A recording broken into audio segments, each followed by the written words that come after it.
Hello! Welcome to the Normal America Show, where I'll be reinserting jokes that I used on the extravaganza today.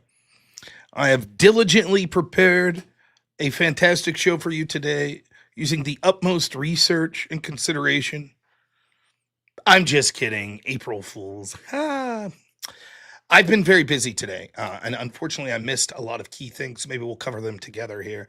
Um, I did see some of the oral arguments today from the Birthright citizenship case. So we'll talk about that a little. And then, in addition to that, maybe we'll check out Trump's address that he gave here this evening. But I have a reason. I have a reason for having been busy today and not been able to follow along. Uh, so yeah, we talk about Artemis 2 as well. Why not? But how's your day? I hope your day is going well. Mine is. I asked people last night for prayers for my mother, who had to go in for some simple outpatient stuff today. But you know how it is. Anytime that you're doing anything medical, it could have unforeseen consequences, etc., etc. So always nice to get over that. And she was a little worried. So I decided, well, actually, look, I'm a good son, but my wife's an even better daughter-in-law. So she's like, come on, we should take your mom out to dinner. So we did that. We drove down. So I did the extravaganza from 6 to 7 and then immediately left.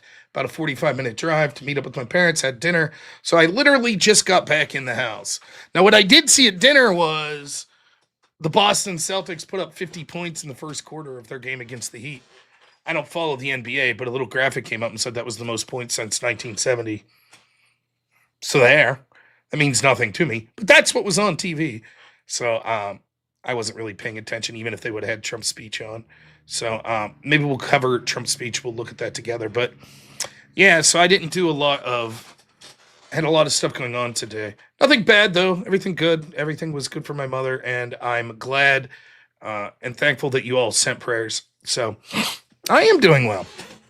Fun to do the extravaganza today. So I did the extravaganza yesterday with Andrew and today with Jake. So I'm like the utility infielder. Plug me in with anyone. I'm good to go. So it was fun. Different personalities. Some reason with Jake there, it's like he's trying to tell me something. We're always covering fat stuff. It's like, maybe, what are we trying to say here? I don't know. I don't know what he's trying to say. Sounds like bullshit to me. So I should be doing the extravaganza the rest of the week here. Go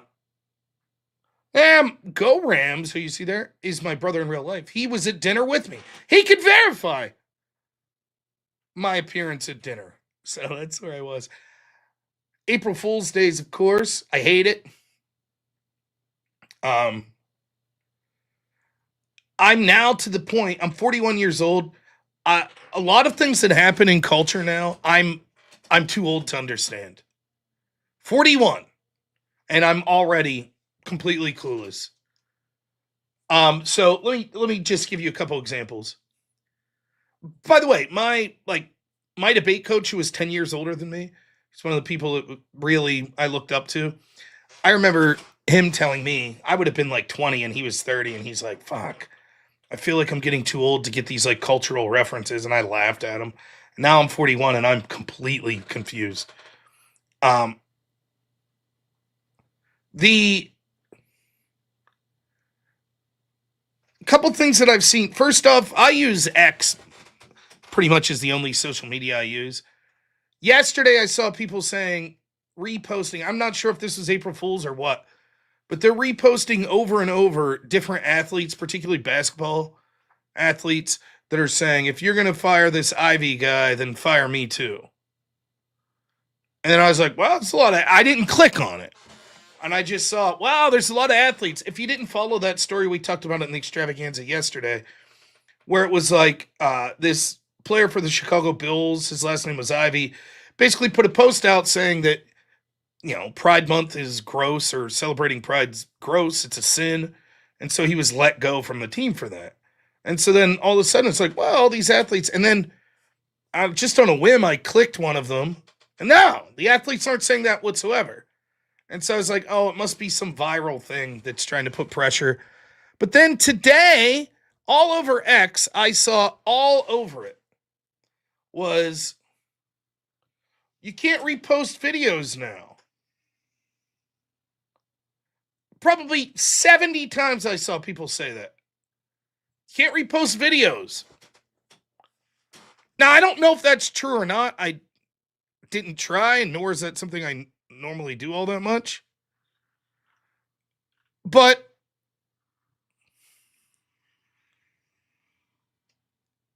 it has the feeling of me of a everybody just jumping on like an April Fool's thing.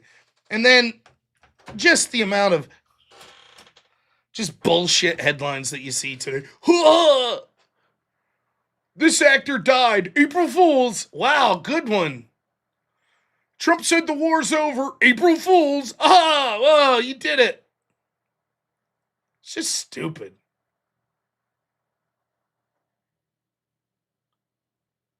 So dumb. So I'm not an April Fool's fan. Like, little cheeky stuff's fine. Or it's something you're doing with your friend. Great, whatever. But for me, it's just like, cool. This was fun when we're... Now, having said that, my son's 5 years old, and this is the first April Fool's that he's got to experience. And he has ended the night saying it's his favorite day ever. So there, it gives you a little of the Noor household, of the difference that 36 years of Noor men will get you. I'm like, I think this is stupid, and my son's like, greatest day ever. So here's how his day went. So he has he goes to a Catholic school. He's in preschool. So I think there's like 12 kids in his class. I'm to be honest, I'm just going to talk about whatever I feel like today. So bear with me when I tell a little. So his class, it's this Catholic school. It's the same school my wife went to, and they only offer from preschool through 6th grade. And they struggle with getting people to go. The price is pretty reasonable, and also there's scholarship opportunities and payment assistance. But their preschool classes are usually much larger than the rest of their classes because it's cheaper than daycare. So if you're a parent and you're both working or whatever, and you have a young child, daycare costs a shitload of money. But to send them to Catholic preschool is cheaper. But then next year, they could go to public school for free. So the preschool is usually bigger class size. So they have 2 preschool classes. My son has 12. But he likes it. He enjoys going there. It's very nice. The people there are very nice. They're great. He's got some student teachers now. And one of them's a guy and one's a woman. And the guy plays football at the local university. And my son was excited. He was talking about playing football, which is cool. I forget his name. Mr. something. So anyways, that's the setup to this. So we go pick up my son. We always go and together, me and my wife, and he comes out and all the kids are holding like they're like Easter egg pastel colored gift bags. He comes running over all excited.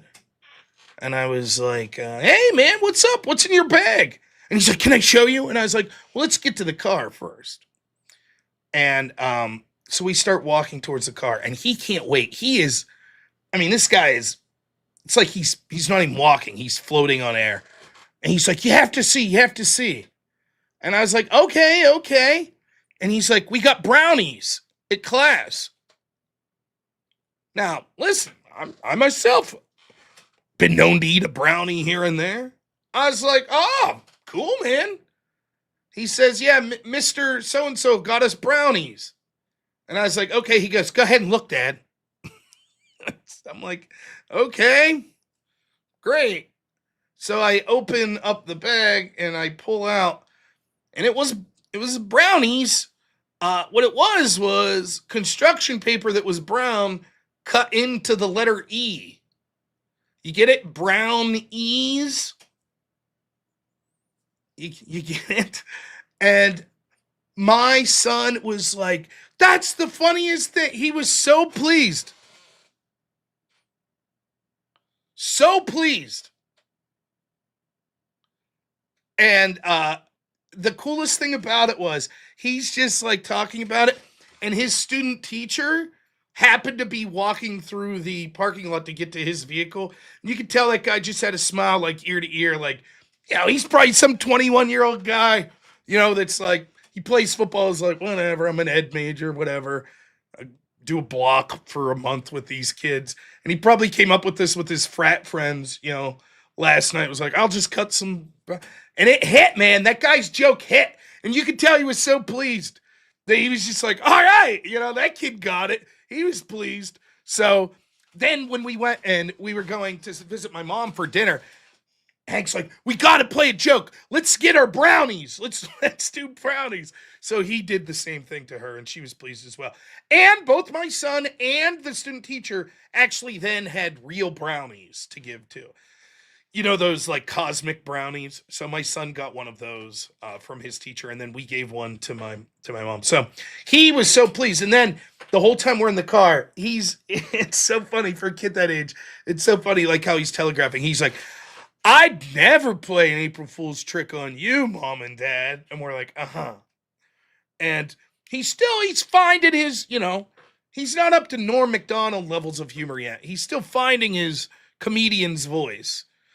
So we're driving to the grocery store, and we stop at the stoplight, and he goes, look, Dad, it's a flying donut. And I was like, where? He's like, ha, April Fools. I was like, oh, you got me. You did it, man. But it's great. He gets the theme of it. He gets it. He'll get there, And then I would like try to do something overtly. I was like, Hank, that one toy you like? It must have made its way out in the yard, and I accidentally was driving the car today and ran over it and broke it. And he's like, no, you didn't. I put that toy in my room. It's not in the yard. I was like, oh, he's like, you can't fool me. You can't. I was like, oh, okay. Jeez. Yeah, he didn't throw a donut, no. But, so, as much as my displeasure with the social media environment on April Fool's Day was, it was nice to see my kid having a good time. He loved it. He's on Easter break, so he doesn't go back to school till Tuesday. So we're thinking of maybe going to see the new Mario movie, which I've heard, is the critics don't think it's that great. Here's the thing. My criteria for kids' movies are different. My enjoyment from going to the movie theater with my son has very little to do with whether or not I like the movie. It's almost always, does my son like the movie? And so the way I judge the movie is like, did I like the themes of the movie? Was it woke garbage, or were the themes positive? Did my son have a good time with it? Was it too annoying? So he really enjoyed the first Mario movie. And I don't know if you all have seen it. But I thought it was okay. It wasn't the greatest movie in the world or anything. As an adult, if I didn't have a kid and was just watching it on my own, I'd be like, eh. But what I liked about it, my son really liked it, and he likes Jack Black. He liked the Minecraft movie with Jack Black. He thinks he's funny and the songs are funny. Yeah, it was a little girl power-ish. I agree. But the real message, if you get over the Mary Sue, Princess Peach thing, the first Mario movie, I thought it was cool that there was no romantic plot between Mario and Princess Peach. The whole theme of the movie is like, brothers are cool. You should look out for your brother. That's pretty much it.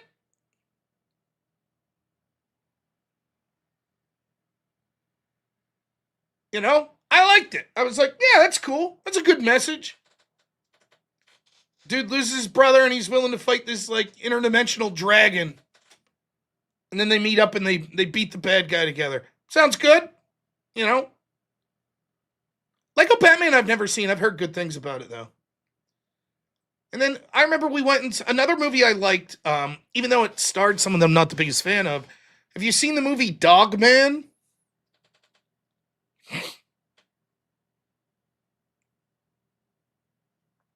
Dogman was good. It stars Pete Davidson. The plot of Dogman is it's like a dog, this super cop gets in a wreck with his dog, and to save his life, they combine the two. So now he's Dogman, and the villain's a cat. And the cat's voice is Pete Davidson. And he's like a supervillain. And so, spoiler alerts for Dogman.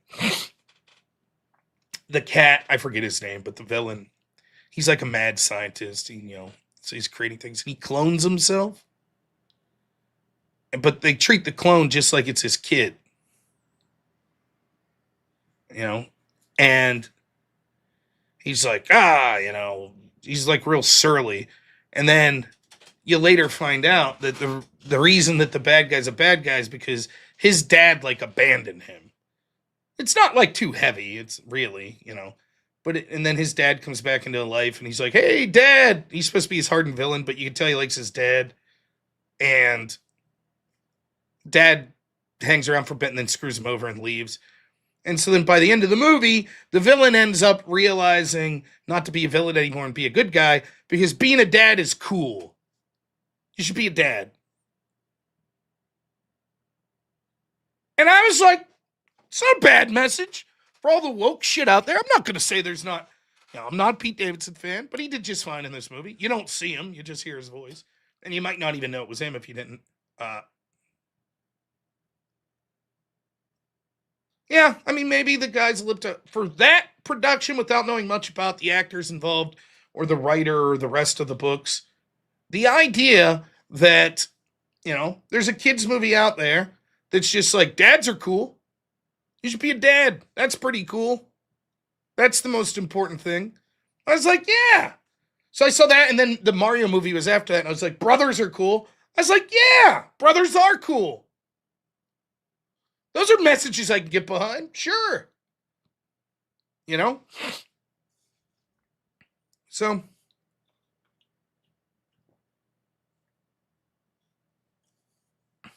Anyways, so maybe we'll go see the Mario movie this week.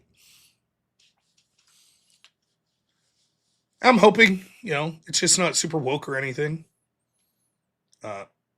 Detective Pikachu, all right.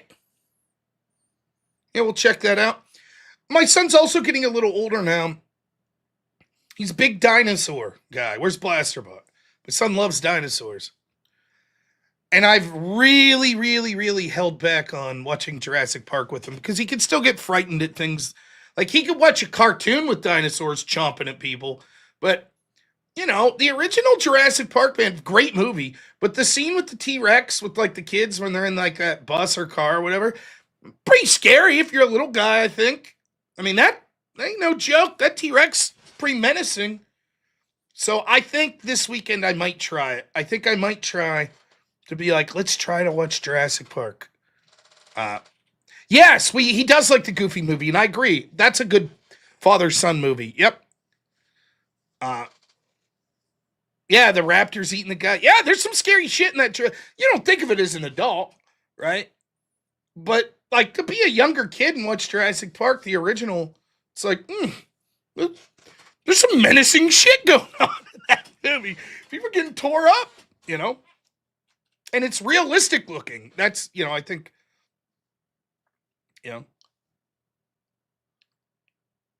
So.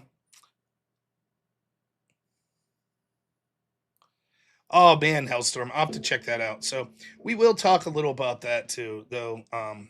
We'll get into it. So there you go. That was my day and how I plan to spend the next 4 days. Very excited. Of course, Easter as well. It'll be wonderful to celebrate. Spend time with family and think about the meaning of the day.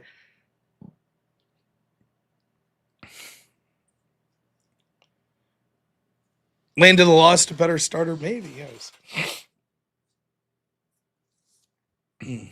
Ought snitches get stitches. Depends on what they're snitching, right? Let's read some super chats and then we'll jump into stories. What's up, everyone on Rumble as well? Good to see you over there. Super chats, Baxter Boy. Thanks so much for the $5, man. Really appreciate it.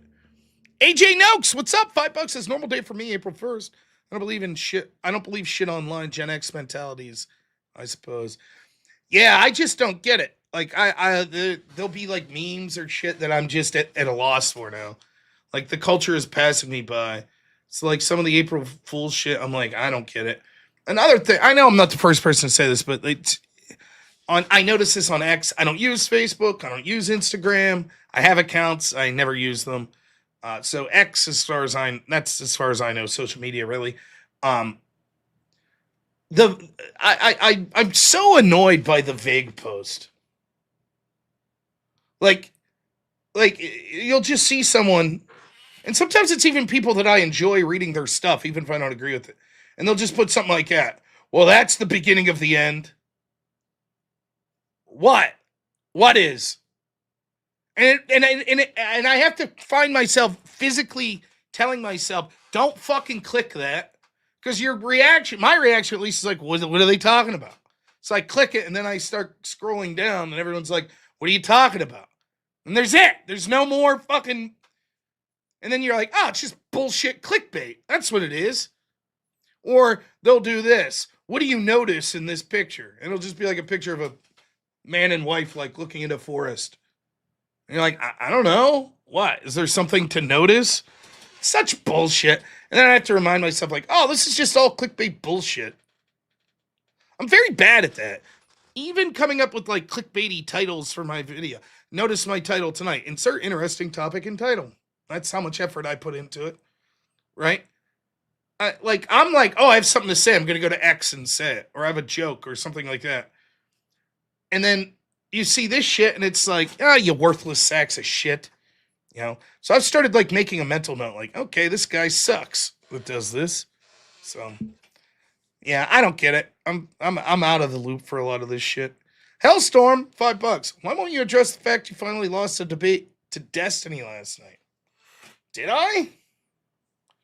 My goodness, I don't even remember debating him. I must have got crushed. You deserve what you tolerate. $5, thanks, Hiz. They do give you a far better education than public school, as well as great spiritual foundation. St. Rita's Catholic School, Dayton, Ohio. There you go. My only, like with the Catholic school we're sending my son to, everything works out very well for us. Now, I don't know that I'm Catholic yet. We started going to the church that the school's attached to. But that's the church my wife grew up in. That's the school my wife went to. The only part that stinks is there's no high school. So it ends in 6th grade. And then if we want to transition them to a Catholic high school, we're going to be talking about close to an hour bus ride both ways. Right? So right now the schools, we don't even use a bus. It's like a 12-minute drive from us. That'll change into an hour. So that's, but I'm happy with it so far. So next, Naughty Germ, thank you as always, my friend. $5, really appreciate it. Hellstorm, $2 says, agreed, Rob, always 12-step back. Thank you.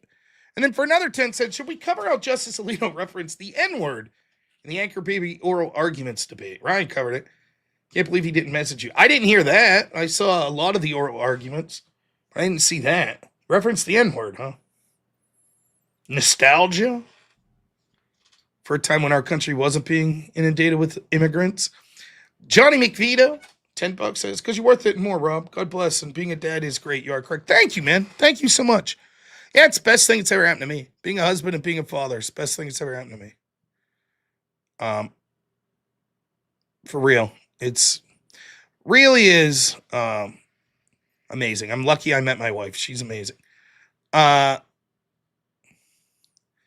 Batman, what's up? $5 says, it's been a minute since I caught you live. Good to see you. Thank you, sir. Really appreciate it. And then Hellstorm, $10 says, $40 no April Fool's kit. Now 50.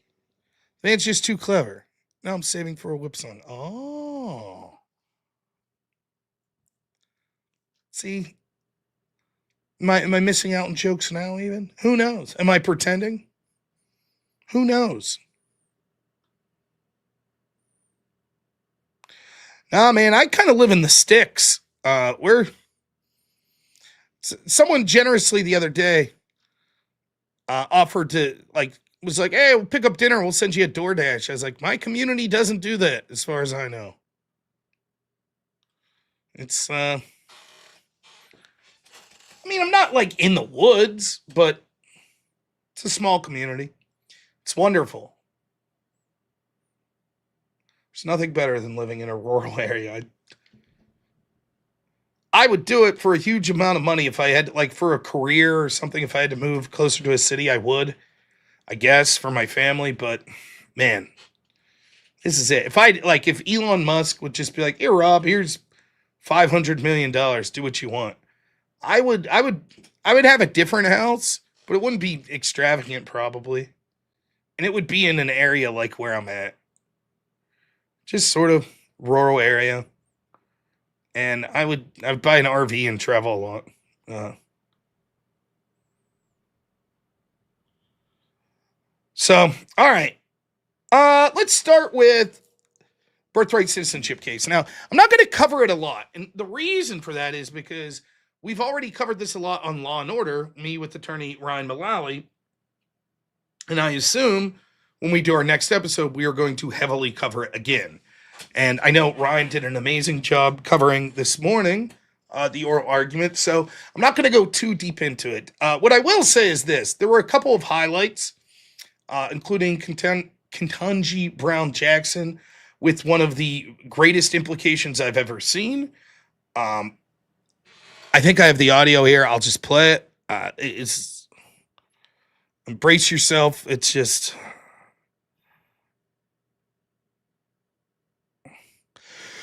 All right, here we go. I was thinking about this, and I think there are various sources that say this, that you obviously have permanent allegiance based on being born in whatever country you're from. That's what everybody recognizes. But you also have local allegiance when you are on the soil of this other sovereign. And I was thinking, I, a U.S. citizen, am visiting Japan. And what it means is that, if I steal someone's wallet in Japan, the Japanese authorities can arrest me and prosecute me. It's allegiance, meaning can they control you as a matter of law? I can also rely on them if my wallet is stolen to, under Japanese law, go and prosecute the person who has stolen it. So. Now, notice she used the word allegiance there, which is hilarious. Now, the argument that she wants to make could be made a little better if you're not conceding that subject to the jurisdiction thereof means allegiance. But once you use that word allegiance, you see the silliness of the argument. So the implication is this. This is what's happening. Just in case you've missed me talking about this before or you're unaware, Birthright citizenship case coming before the Supreme Court has to do with one of Trump's executive orders that's rolling it back. Here's what the 14th Amendment says. Section 1, all persons born or naturalized in the United States and subject to the jurisdiction thereof, that is the key phrase, are citizens of the United States in the state wherein they reside. What does subject to the jurisdiction thereof? Not or, and. So you have to be born or naturalized in the United States and subject to the jurisdiction thereof. So the question is, what does it mean to be under subject to the jurisdiction thereof?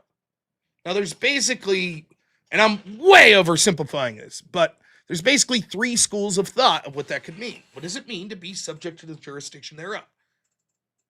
Jackson is basically trying to argue the first, which is, well, actually, believe it or not, she's even beyond the first.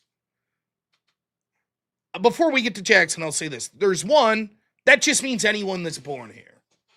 If you're born in the United States, you're subject to the jurisdiction thereof. So in other words, are you born here? Yes. And if you're on U.S. soil, you're subject to the jurisdiction thereof. That's sort of the argument Jackson's making. If you're in the United States and you steal, you steal some books from a bookstore, you are subject to the jurisdiction of the laws of the United States. Therefore, In order to be a citizen, you need only be born or naturalized here and be here, because by virtue of being here, you're subject to the jurisdiction thereof. That's sort of the first argument. We'll get to Jackson here in a second. The second argument would be that means basically everyone here that's not a diplomat or the child of a diplomat. Now, if we go back and we look, the framers of the 14th Amendment, and the way this works often in legal matters is they're not intentionally redundant. In other words, if they meant the only qualification to be a citizen of the United States is you have to be born, if you're born here or naturalized here. If that's what they meant, they would not have included the phrase and subject to the jurisdiction thereof. They would have just left that out. You don't repeat yourself unnecessarily.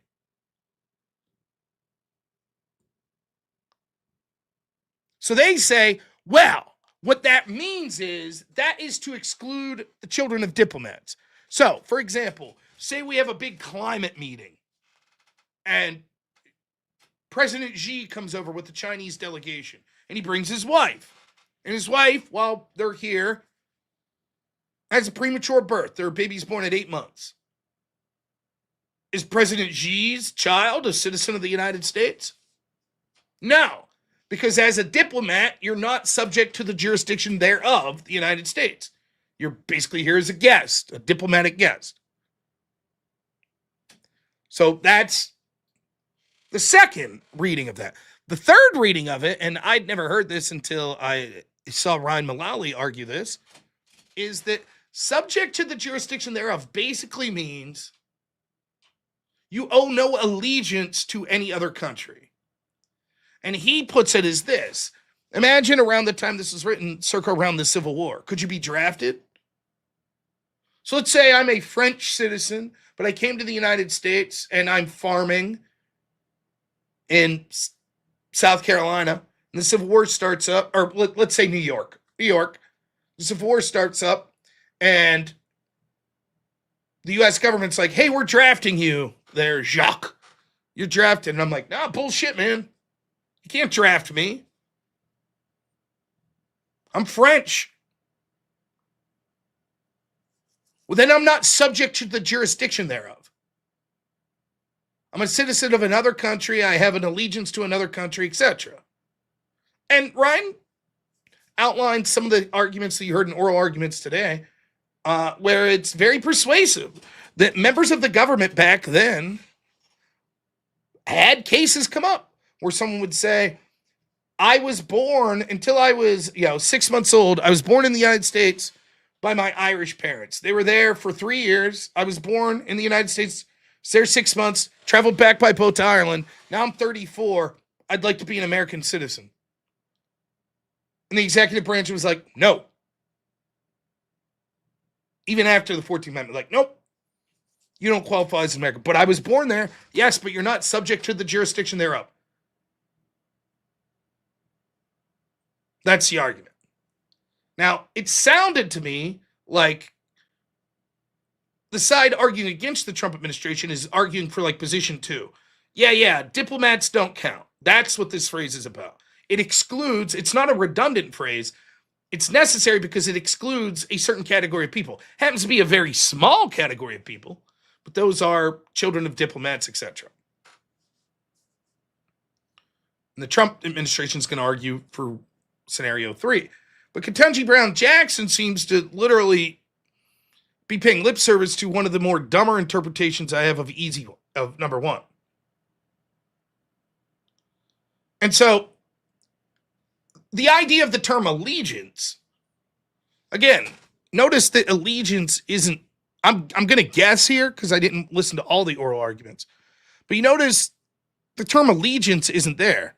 All persons born or naturalized in the United States and subject to the jurisdiction thereof are citizens of the United States and of the state wherein they reside. Notice it doesn't say allegiance. So what I think probably happened, and I looked for it and was unable to find this, but in the lead up to this question, I'm pretty positive that what happened was The Trump's side of the argument was basically arguing like, look, subject to the jurisdiction of has to do with like allegiance. And so then Ketanji Brown Jackson's like, well, even if that is true, if I steal in Japan and they arrest me, that's a form of allegiance, which is one of the most laughable arguments I've ever heard. It would be a better argument if she says, if I steal in Japan, I am subject to the jurisdiction thereof, the laws of Japan.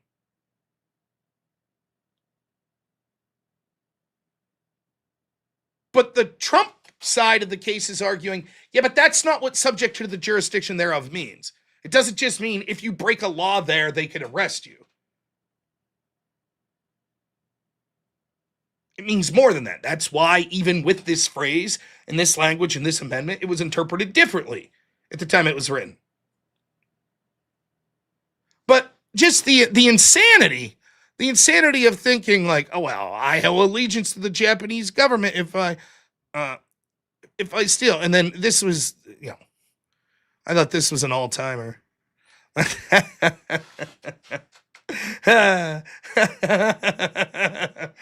Well, I stole a Pepsi in Japan, so your country's my country now, right? When do I get to vote?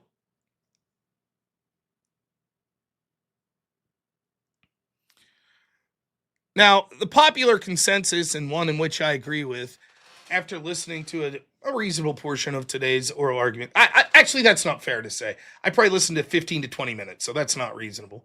But I was busy. But the popular consensus of which I agree is Trump's side's going to lose this. Probably in a 5-4 or a 6-3. Now, there is a chance. I follow this guy, Shipwreck Crew, and I think he has an outside shot of being correct, and that it'll be an 8-1 or a 9-0. And also with Trump losing. And the reason is that they will narrowly tailor the majority to basically say there are other technical issues with Trump's executive order. And so they're not going to decide the merits of the 14th Amendment at this point. Rosso thinks Trump will win. We'll see. I would put myself at 80% confidence based on the oral arguments today that enough justice. I think Roberts is going to be against Trump. And I think that Amy Coney Barrett signaled that she'll be against Trump. You need one of those two. And I don't think they're going to get either. So that's a 5-4. But we'll see.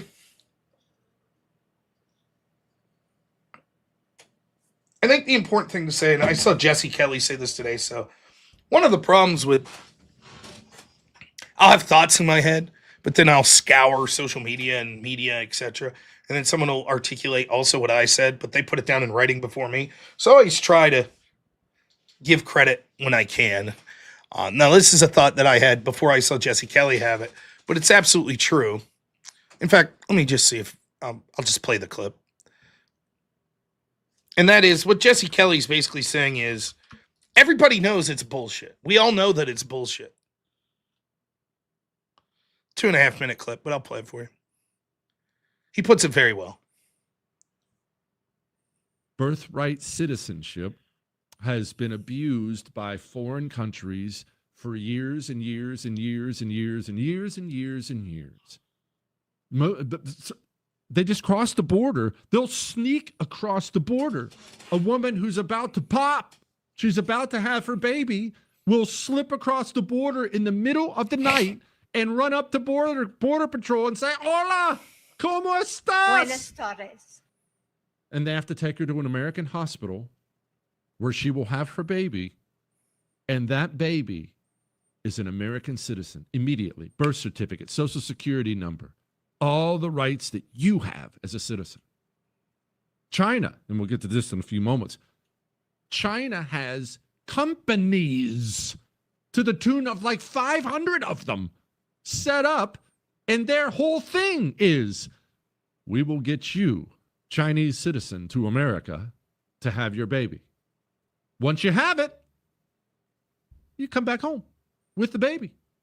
We will lovingly nurture this Chinese baby in all the wonders of communism, but that Chinese baby has a social security number just like you do, has a birth certificate just like you do, And whenever that Chinese baby chooses, or to put it more bluntly, whenever the Chi-Coms tell that Chinese baby to do so, that Chinese baby will hop on a plane as an American citizen and fly right back to the United States of America and take your job and nullify your vote, take your child's position at a university. This is happening, and what drives me crazy, you're going to hear me say this 1,000 times tonight, is everybody knows. Yep. It's not like I'm the only one who knows. It's not like I just informed you of anything you didn't already know. Everybody knows. Foreigners from across the globe pillage this country and achieve American citizenship by a blatant and obvious violation of the 14th Amendment. And everybody knows. Everyone. The left knows, the middle knows, the right knows. Judges know, lawyers know. Everyone knows. And yet, it is permitted. This ridiculousness is permitted. Now, I want you to think about what this means for a second. Right?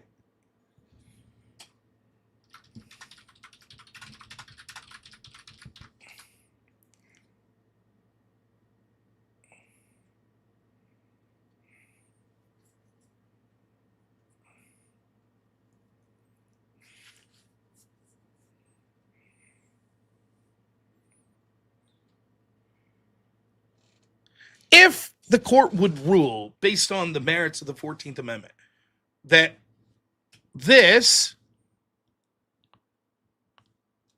first sentence, all persons born or naturalized in the United States and subject to the jurisdiction thereof are citizens of the United States.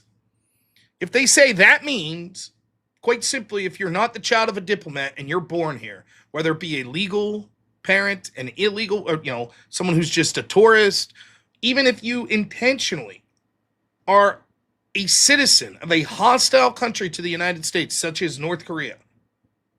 If North Korea chooses to put 1,000 ladies on a boat, send them to the United States, pregnant, refuses to take them back, and those women have the children here, those 1,000 kids are U.S. citizens. And then they say, okay, we want to go back to North Korea.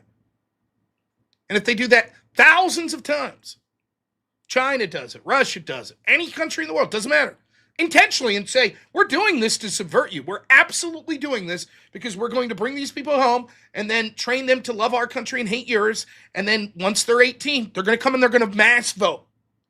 And they're going to vote to give all the shit to us in North Korea. There is literally a constitutional right for them to do so. There would be no way to change it except an amendment.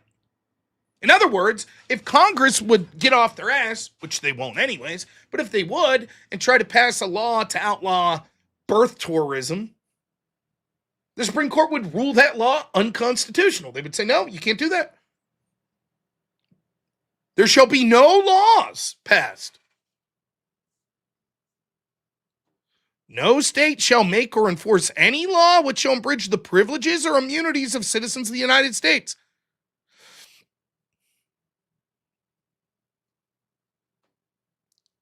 Can't deny any person within its jurisdiction equal protection of the laws. Now, this was written about slaves, about freed slaves. That was the intent. But if that's what you can't pass a law. It'd be no different than saying, we're going to pass a law that says immigrants don't have free speech. Congress could pass that law, and the Supreme Court would say, no. The First Amendment says all citizens. Doesn't matter if they're immigrants or not.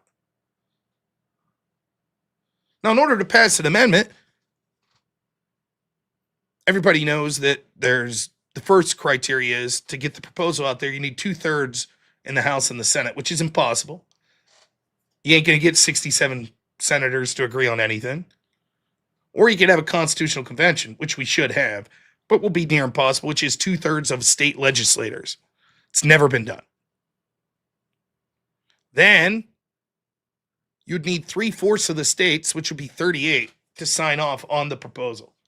So basically, the amendment procedure on this right now would be impossible. How do I know it would be impossible? Because one of the two major parties, the Democrats, absolutely threw a fit when we tried to kill one violent illegal out, Kimar Garcia. They're trying everything they can to defund ICE. You think all of a sudden they're going to wake up and go, you know what? We're going to end birther tourism. Of course not. And the Republicans are spineless anyways. Even if somehow they would find the numbers to get 67 senators, which is impossible. So ain't going to be no amendment. And here's the catch. The longer this goes, the less likely there's an amendment. Because we'll get more and more foreigners that have their kids here that are then considered citizens, and those kids aren't later going to vote for people that will revoke their citizenship. So the longer the problem goes on, the less of the chance of solving it, and we're already at the point where if the court rules this way, it is impossible to solve it.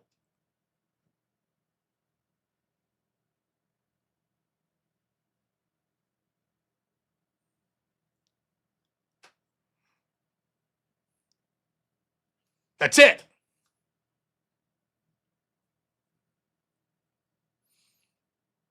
Now, there's two schools of thought on this. There is, as a justice, judge, whatever, trying to say, look, it doesn't matter if I think that this is bad or not. Like, let's say that there's a little, somehow we've always missed it. But at the end of the Constitution, there's a little asterisk and a little footnote. And it says, like, oh, and by the way, if any foreign leader can out-bench press our president, they become president. And we'd be like, that's clearly fucking insane. That's absolute ridiculousness. What? Clearly, that's bullshit. We can't enforce that. A justice or a judge that's just like, look, I'm not concerned about the outcome, or I may be, but that's not my job. My job is literally to be an originalist, to interpret this as written. I might say, wow, what a bad idea the founding fathers had here. Doesn't matter. Not my job. And then there are the ones that say, but wait a minute, like, what are the practical applications that we see of this playing out?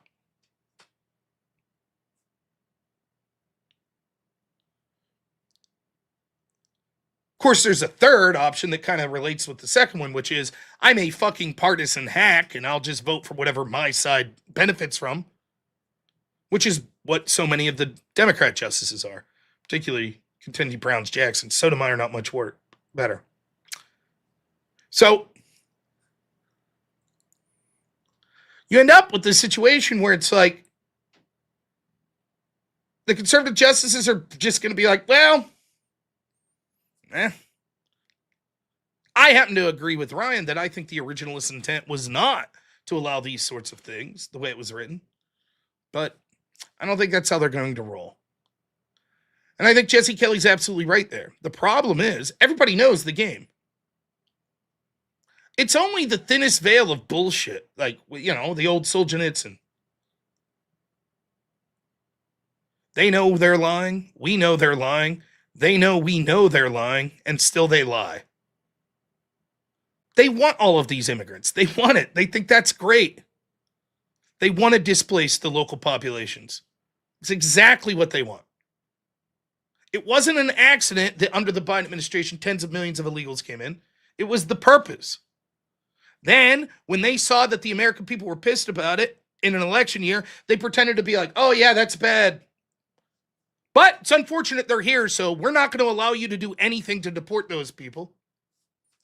Even yesterday, when I was covering the debate of Brian Shapiro with Jay Dyer,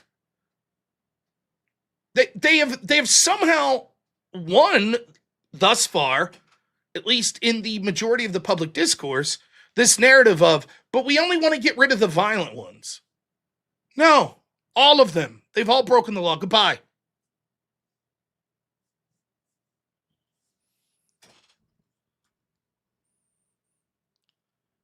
What? Oh, piss. Okay, my dog's freaking out. So I'll play a video for you. Speaking of the aforementioned Brian Shapiro, I'll play a quick video. I have to leave my dog. We just got in the house. I do apologize when I started the video. So normally my dog likes me to let her out for like 5 minutes. So give me like 5 minutes. I'll be right back. Enjoy this video of stretching the limits.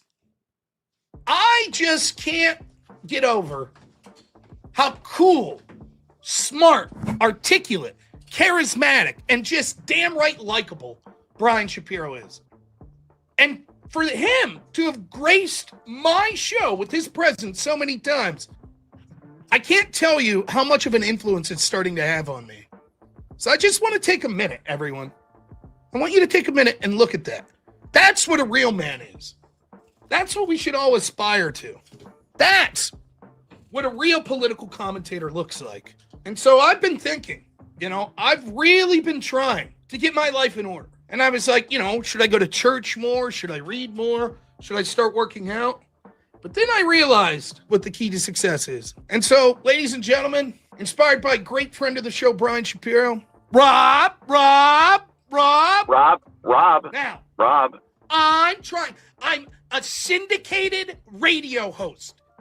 I'm trying to be a syndicated radio host. And what I've decided is to move out of the second floor of my attic. Your attic. That's what I did. Rob. Rob. Rob.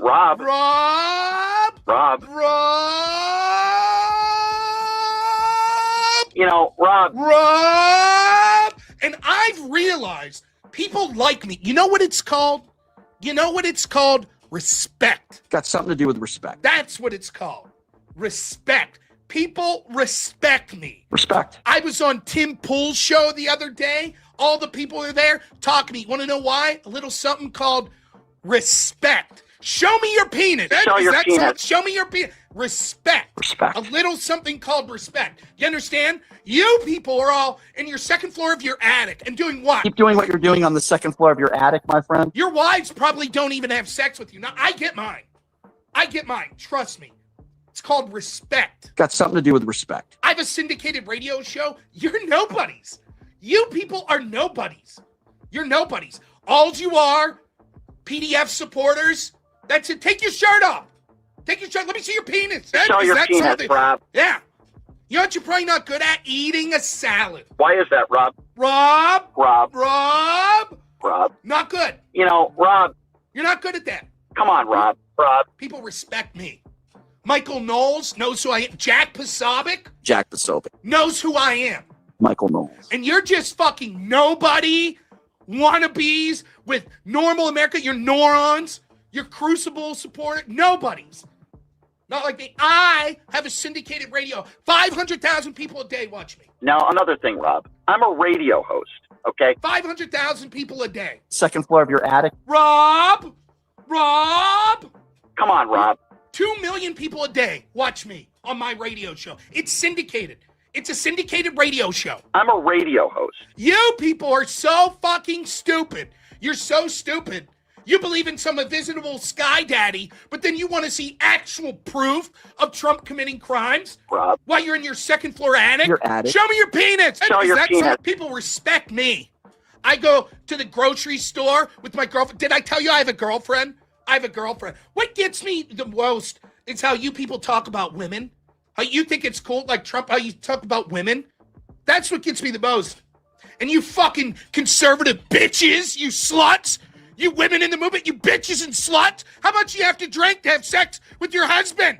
Show me your penis. Show your penis, Rob. Rob? Yes, Rob. I have a syndicated radio show. Literally 15 million people a day watch me. I'm a radio host. You're in your second floor attic? The attic of your second floor. It's called respect. Respect. That's what it's called. Why do you think these people like me? Respect. That's what it's called. Got something to do with respect. You understand? You have trouble eating a salad, huh? You know how many girlfriends I have? You know how many? Huh? And you always make it, all you do. I come on here, look, I'm just trying to be nice to all you. That's all. I'm just arguing fact. Why do you all make it personal? Why do you make it personal? Why is that, Rob? Fat fuck, you probably cock. Your wife doesn't even sleep with you? Eat a salad. Show me your penis. Show your penis, Rob. Take your shirt off. Come on, Rob. I have girlfriends, though. I do. I have girlfriends. People respect me. I have a syndicated radio show. I don't know if you knew that. 50 million people a day watch me. 50 million. That's how many watch. Yes, Rob. 50 million people a day. I'm a radio host, okay? So just know that. All of you, I ask all of you this, how could any of you morally support Donald Trump? How could you? Come on, Rob. And then you come on, and instead of all you want to do is talk about ethics? That's all you want to do, talk about ethics? That's not what we agreed to talk about. Rob. I don't mute people. I don't do that. Imaginarium, you're muted. Mute him. Fuck him. Show me your penis. Show your penis. I'm just on here trying to talk facts. I don't know why you people have to make it personal. Rob. I don't know why you have to make it personal. I'm not a Democrat, by the way. I'm a centrist. I voted for George Bush. Jack Posobiec. I voted for Abraham Lincoln. Michael Knowles. People respect me. I have a syndicated radio show. Rob. 200 million people a day watch me. 200 million a day. Why is that, Rob? Watch me. And what are you doing? On here begging for money? You're begging for money? That's what you're doing? Begging for money like I was alleged to have begged that woman for money that I extorted her? That was all bullshit. Rob, I'm a radio host. How could you believe that without proof? Unlike Trump, Rob. which you Christians are going to burn in hell for supporting. You know, I've had private conversations with Michael Knowles All you're doing is begging for money.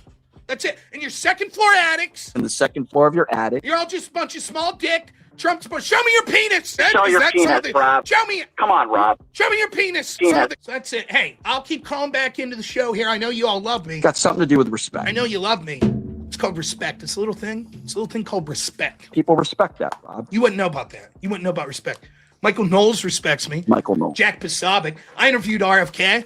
Respect.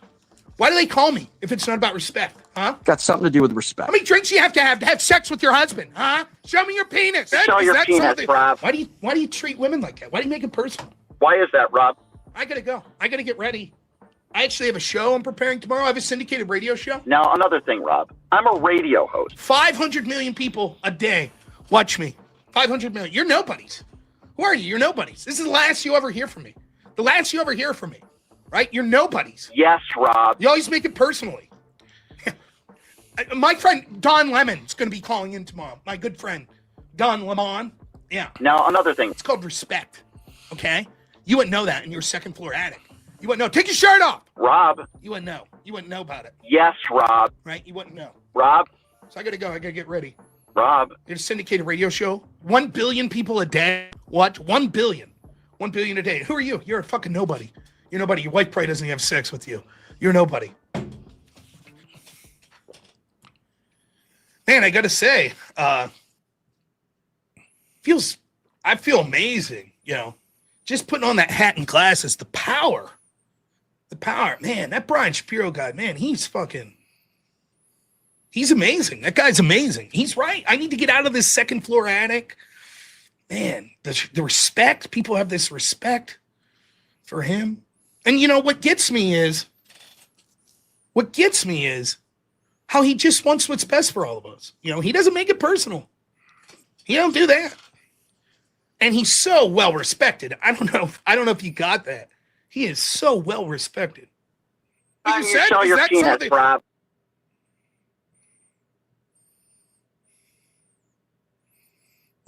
Stretching the limits. Yeah, I do. I'm up to my third floor attic. Yeah, pretty nice, right? Okay. Dorothy, my dog, is taken care of. We are all good. Sorry about that. I should have known. I was in a rush to get up here. She is a creature of habit. She's the best. I love my dog. She's a great dog. I recommend you all get a good dog as well. Anywho, so there we are with the absurd sort of idea of if subject to the jurisdiction thereof is found by the Supreme Court to mean literally anyone born here, not to diplomats. You can't even correct it with a law. It would have to be through an amendment procedure. And even if we correct it through an amendment, who cares? They'll just interpret it differently in the future. So it's not going to happen. And I don't know then how we could continue. We end up in this situation where we see things that it's like, well, technically, we interpret the law as this. And regardless if you think that technical interpretation is correct or not, if enough justices in correct positions or enough politicians follow that line of thought, it doesn't matter if your opinion's different. That then becomes de facto what the law is.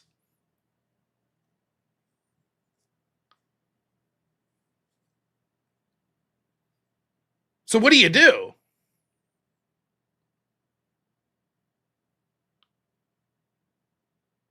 There's doesn't seem to be a legal remedy. If the law becomes perverse, how do you correct it with the law?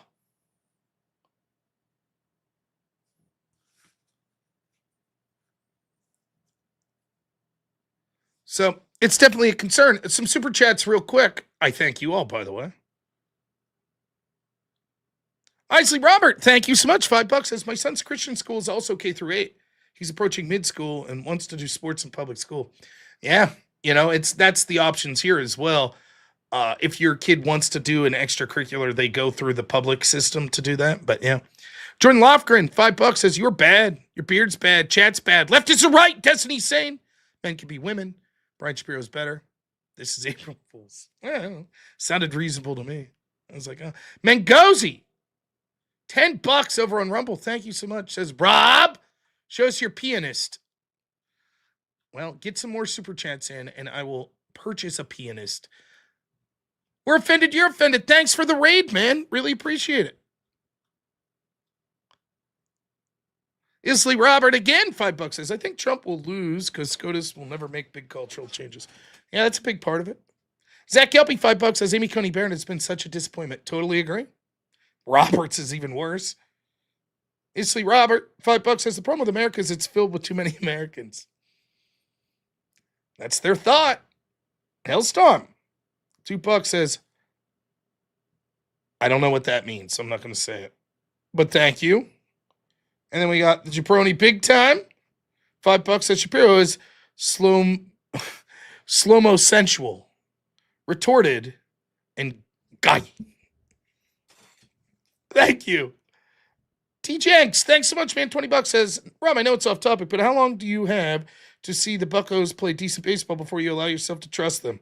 I'm a couple hours south of you in West Virginia, and we're majority Pittsburgh fans. Oh, man. So, okay. I'm not going to talk too much sports ball because I know a lot of people don't. But enjoy it. But here's the thing. The Pirates have had seasons where they've looked good, just good enough up to the trade deadline, right? And so then they become buyers at the deadline, though they never do enough. And then they shit the bed in the last 2 months.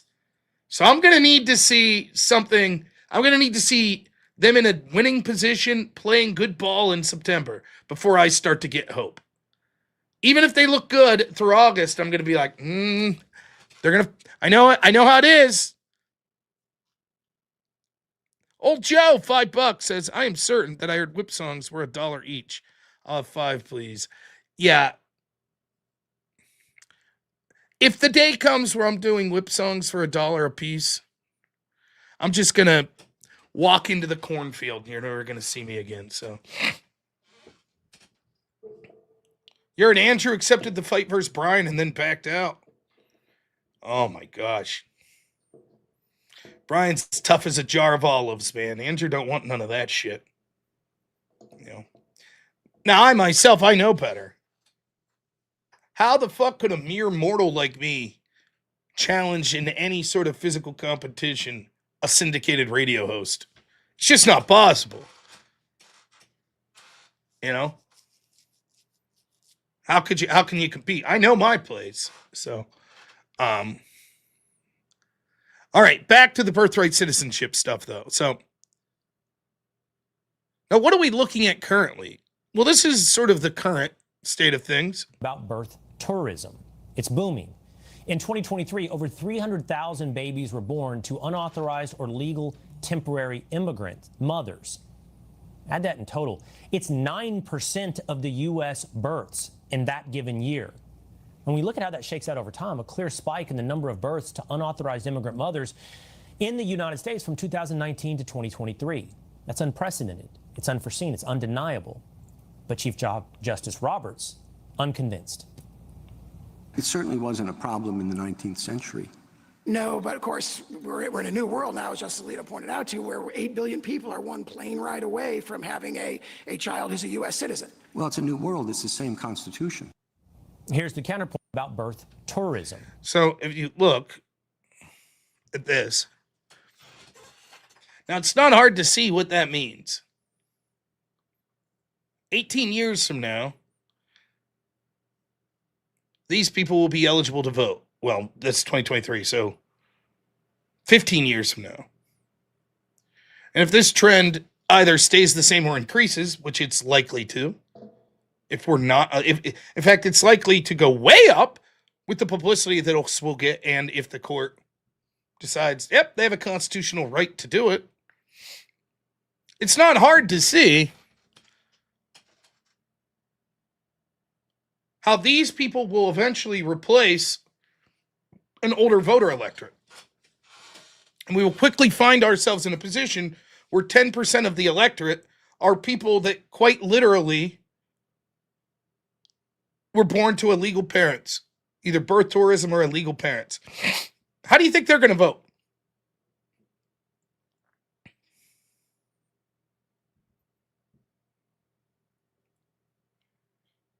Now, chances are this means these people will vote even more left-wing when it comes to immigration policy, which will justify even more migrants coming in, getting benefits, etc. Which means that even more of a percentage of the people that are born here that will be citizens will be people born to foreign-born parents, both legal and illegal. And it's quick to see how within 2 generations, perhaps a quarter of the voting electorate will be people from families such as this.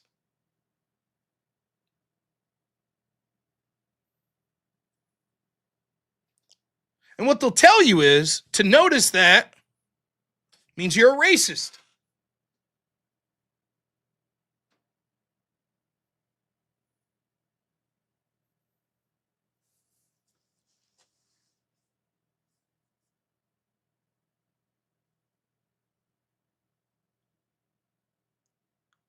They hate you.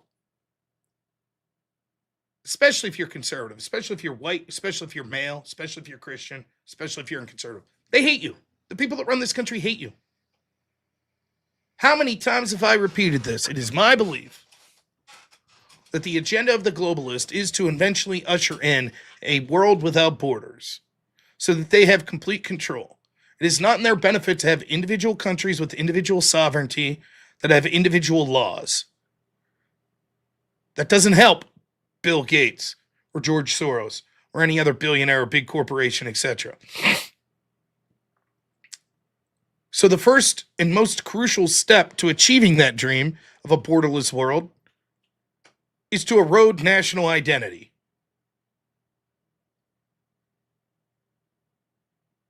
And the biggest impediment to them is first world countries, particularly people in first world countries that are more self-sufficient, that aren't reliant on a government, and thus not necessarily as compliant.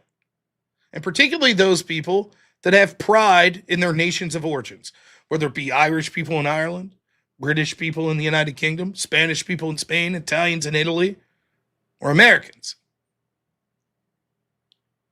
So that's what's targeted. And they hate you. They just want you to die off. They want you to die off, and if that's not happening fast enough, then they want to take power from you. And if that's not happening, then maybe they'll accelerate the pace.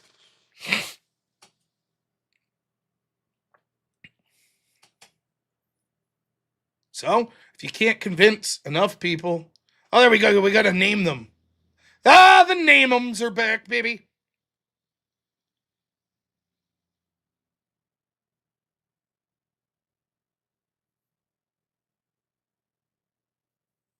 Now, once you realize this, so much makes sense. Right? How could the Biden administration be so incompetent within 10 years? 10 million illegals came in.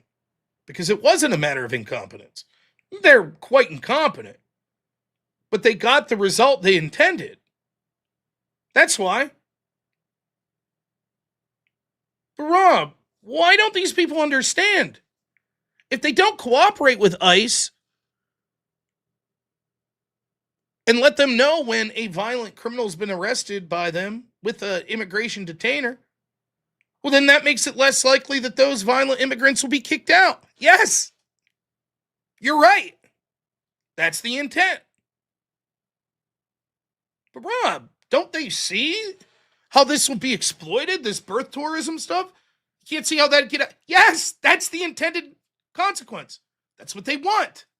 This isn't them going, shucks, man, it's too bad the law's written that way or we would do something. If that was the case, they would immediately get to work and say, what the fuck can we do about this problem? But they won't.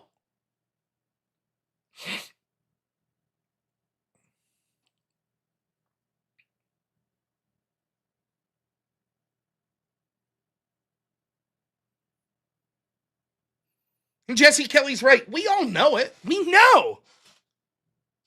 Just like we know all that shit, that Somalian food stamp. Everybody knows it's a fucking scam. There's so much shit. It's amazing to me how much shit we just have to accept. Blatant lies that we have to accept.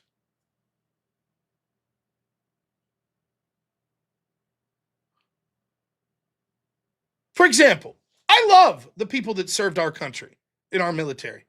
Hell, I feel the same about militaries around the world, to be quite honest. Anyone who legitimately signs up to serve and puts their life in risk so that the people in their country can have protection and freedom to live their lives is honorable in my eyes, even if I disagree and hate them for other things. That idea is honorable. But is there anyone out here, veteran or not, that would dare try to argue that fucking disability claims through so many of these military people, particularly many, who never saw any iota of combat, are absolute bullshit? It's bullshit, and you know it. Or that so much of the money going to these NGOs is outright fraud and bullshit. You know it. I know it.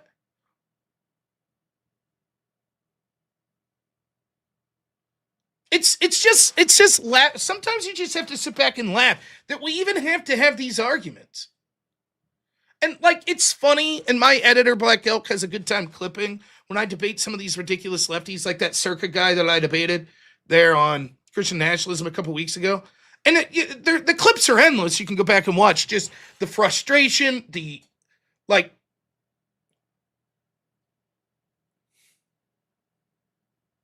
it. But the truth is, they're not sophisticated, but they learn that behavior. Like, let me give you an example. I could bring up footage to you of people from NPR, higher ups at NPR and PBS, testifying in front of Congress. We're not politically biased. We're right down the middle. Nope, we don't show any bias whatsoever to the Democratic side of the equation. It's laughable. You're like, wait, what? You see them make the same argument with, like, sort of the FEC and the idea that you have to have equal time on network television. These late night comedy shows are big. We're equal. We don't have a bias. And everybody knows it's a lie. It is so blatant. We all know it. But we have to pretend.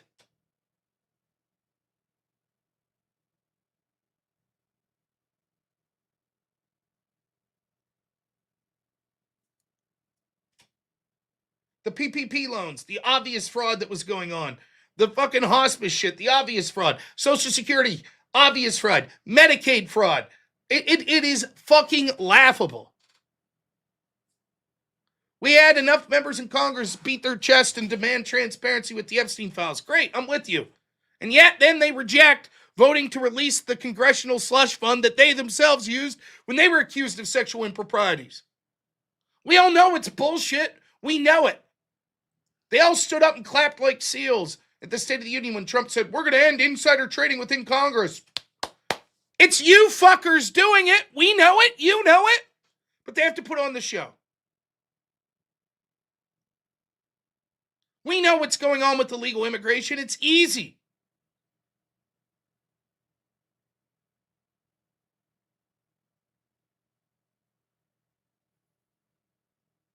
Let me pick on someone I actually like arguing with, Pisco.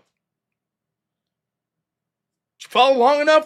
If you watched me long enough to remember one of the big debates I had with Pisco when it became obvious that it was just bullshit partisanship?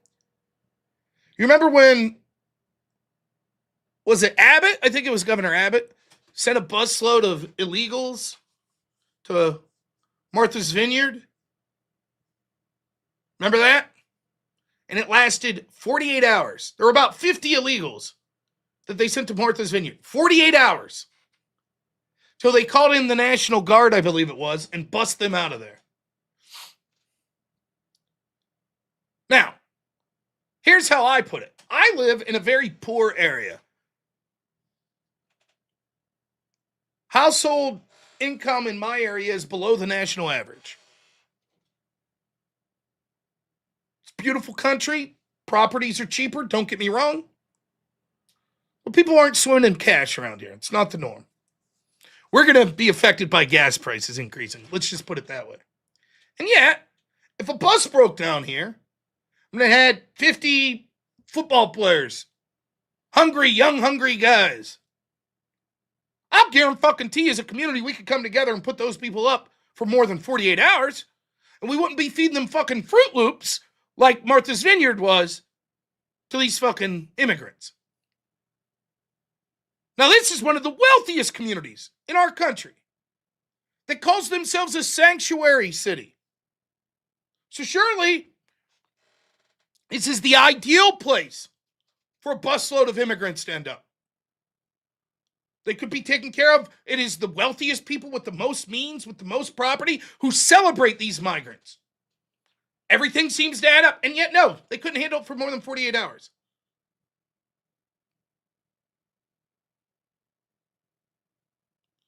Well, this should be the easiest thing in the world to admit. Yeah, it's bullshit. NIMBY bullshit. Not in my backyard. Oh, those immigrants are great in their own community, but not where I live. I don't want my property values to go down. Or it was DeSantis that said, okay.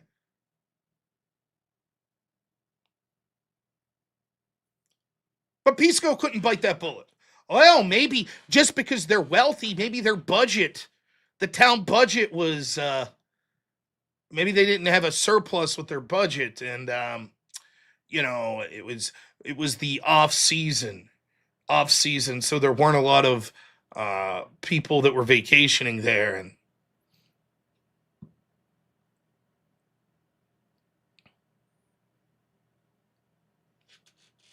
laughable. And you have to argue through that like, are you fucking insane? One of the wealthiest communities in this country that calls themselves a sanctuary city couldn't handle 50 migrants for 48 hours. And yet they'll sit there and morally wax on about towns of like 4,000 on the border that get inundated with 2,000 illegals. And then told they're racist for complaining.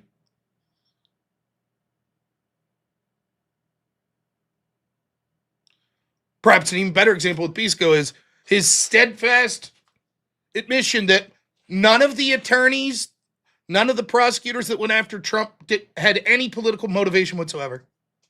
Alvin Bragg didn't, Letitia James didn't, Fannie Willis didn't.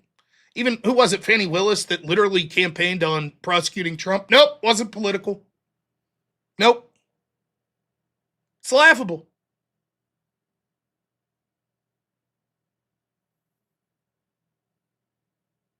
That's where we're at as a country, though. Everybody knows this shit. We all know the illegal immigration. We know the immigration system is being exploited on purpose. We know that this is exactly what the Democrats want. And by the way, a lot of Republicans. We know it. We all have to pretend. Oh, well, it's unfortunate. You know, those laws, those pesky laws, the way they're written. Well, there's nothing we could do. These people just have to stay forever and be given citizenship and vote for the people we want. Well, what can you do?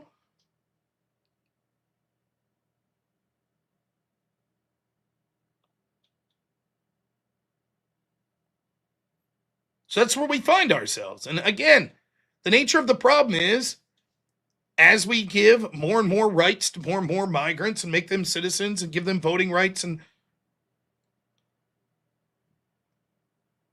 it becomes harder and harder to roll back.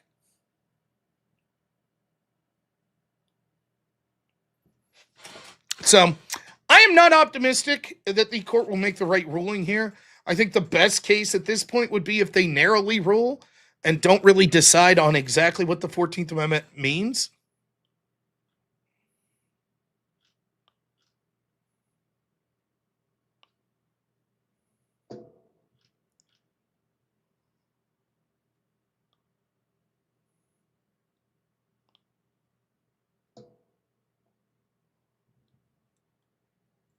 Now, next, it appears as if President Trump has signaled that he is going to accept and push Mike Johnson to accept John Thune's Senate proposal on the funding of DHS. So let's recap the story of what we know going into today thus far. If you tried to fly lately, you realize that TSA is non-existent, which means people are spending 4, 5, 6, and sometimes longer hours in line trying to get into airports. Trump sends ICE there to try to deal with it, and the reason for this is because Democrats don't want illegal immigrants deported. And so they would rather their own constituents be unable to travel. That's a price they're willing to pay to stop the deportation of illegals, because illegals are their key constituency. That is who they care about most. They do not give a shit about you, the American, even if you vote for them, as much as they care about the illegal. That's their top priority right now. And you might say, but wait a minute, Democrats, they're like sort of cultural Marxists. They favor oppressed groups. So still, like, gay men, right? Yeah, gay men, shut up, says the Democrats. You no longer matter. You just keep voting for us, shut your mouth. But what about blacks? Blacks, you don't matter. Not when it comes to illegals. Illegals are more important than you now, blacks. But what about the ultimate oppressed group? Trans. No, even now, illegals have surpassed trans as being the most oppressed and therefore the most important to be protected and the most important constituency for the Democratic Party. Now, Republicans could stand on business and they could say, here's the deal. ICE is part of the Department of Homeland Security, and we're going to fund them. And if you decide that you're not going to fund the agency responsible for keeping our border secure and enforcing immigration, that's on you. We're ready to sign today. Now, the Democrats, they asked for several things. One, they don't want ICE. That's the truth. Or rather, they don't mind ICE as long as it's neutered and doesn't enforce immigration. So they put a bunch of ridiculous demands that would basically mean ICE couldn't deport people in order to fund them. And if those demands aren't met, well, then we're not going to fund ICE. So instead, let's take ICE out of the equation and we'll fund the rest of DHS, including the TSA. That's the Democrats. That's what they want. Now, Republicans have the House, they have the Senate, and they have the presidency. And they have the public on their side. Most of the public wants ICE funded, even if it's lower than it should be, thanks to feckless Republicans as well. Most voters want deportations to some extent. And most would blame the Democrats. You care more about protecting the illegals than you do us. Simple. Republicans, all they had to do is say, we're right here with their pen. We're ready to vote. We're ready to sign this to fund TSA. It's the Democrats.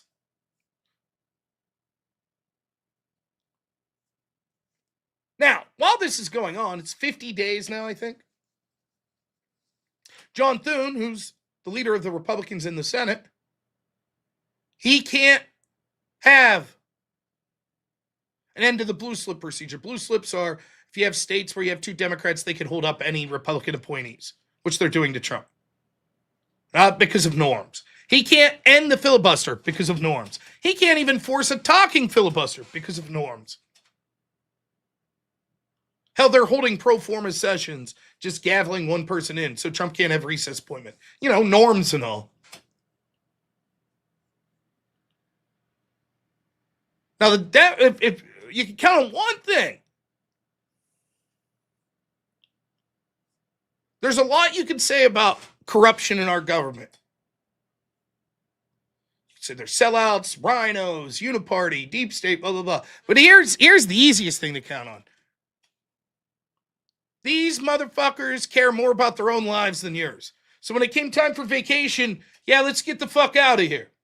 We don't care. Oh, you're waiting in line at the airport? We don't give a fuck about that. We don't give a fuck. We got our shit to go to. Lindsey Graham's got to get to Disney World. Let's go. Time to go. So what's John Thune decide to do? Well, in the middle of the night, the day before they're scheduled to go on vacation, at 2 a.m., he holds a session where they basically give Democrats part 2 of what they wanted. Part 1 was, give us all this shit to neuter ICE and then we'll fund them. But if you don't give us all that shit, then we just won't fund them. And John Thune said, okay, sounds good. There were only 5 people there. Unanimous consent. Done. Out. Let's get the fuck out of here. Hit the airport. That's what they did. It's a sellout. But Rab, through the previous funding, they funded ICE through 2028. Yes and no. It is true that there's funding there, particularly for ICE agents that are deporting people. However, there are certain aspects of ICE that are necessary that still weren't funded under that, such as secretarial work, etc. But Rob, they could fund it through reconciliation. Yes, true.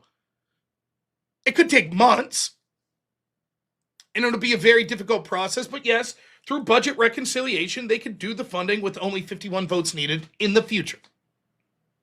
But it's still a sellout, and let me tell you why. Because now the precedent has been set that ICE is on its own. This is the first step to isolating and completely neutering ICE. We don't have to fund it when we fund DHS.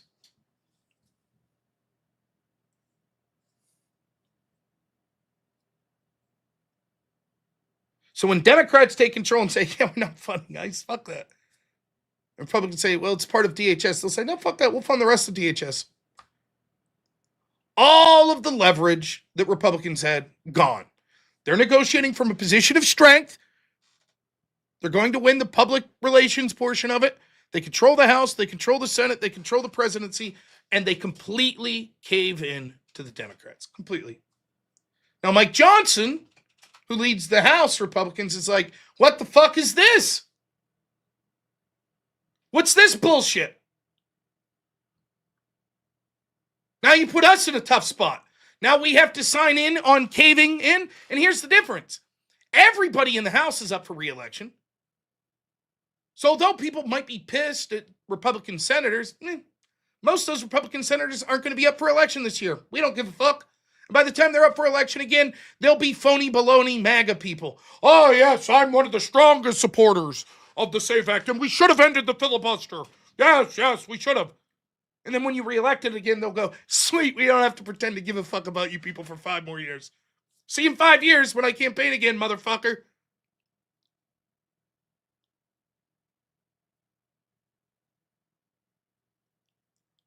The House doesn't have that luxury. They're all campaigning right now to be reelected. So they have to, either they do care a little more, or they at least have to pretend to give a shit a little more. So they have to be like, well, we got to fight back on this, or at least pretend to. So Mike Johnson comes out and is like, yeah, no, we're not doing this. And so that's where we're at. And I said the other day, I said, well, here's the problem. Now, Democrats get to say, it's all Republicans' fault. Hey, are you upset this Easter weekend that you're having trouble getting on an airplane? It's Republicans' fault.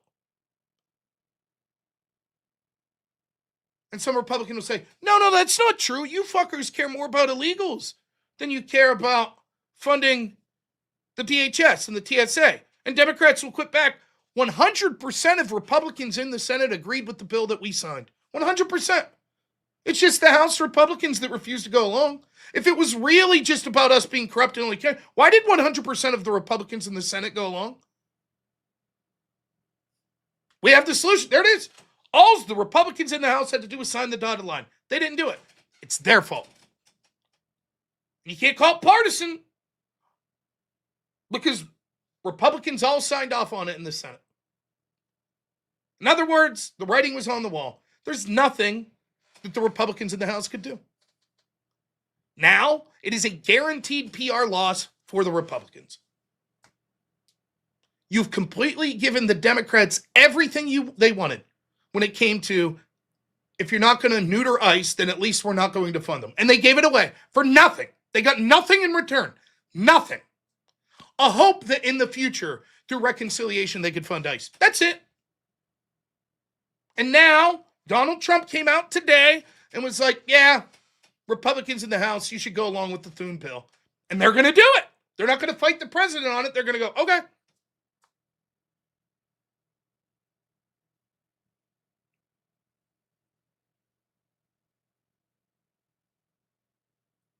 There you go.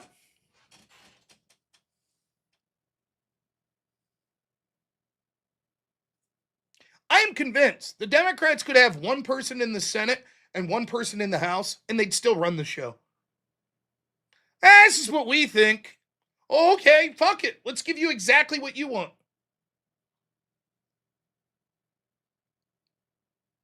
What's the incentive for the Democrats to not do this every fucking budget now? You know what? There's one thing that we don't like. We're going to shut everything down.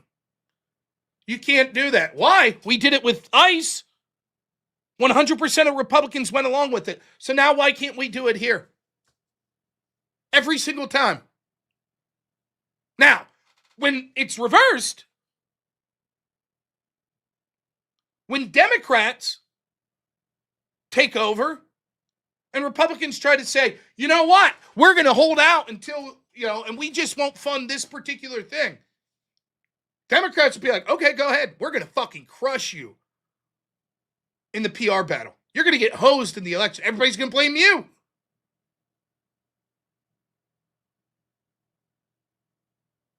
And the Republicans will go, okay. And they'll sign off.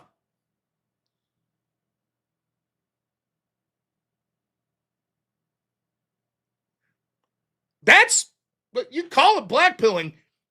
That's where we're at. I'm happy to debate anyone that disagrees and thinks this wasn't a huge loss for Republicans.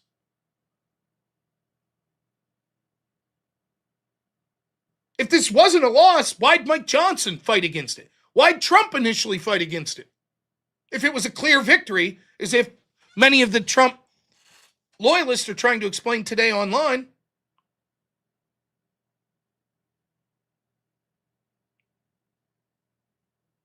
Why'd they push back initially? If it was always a win.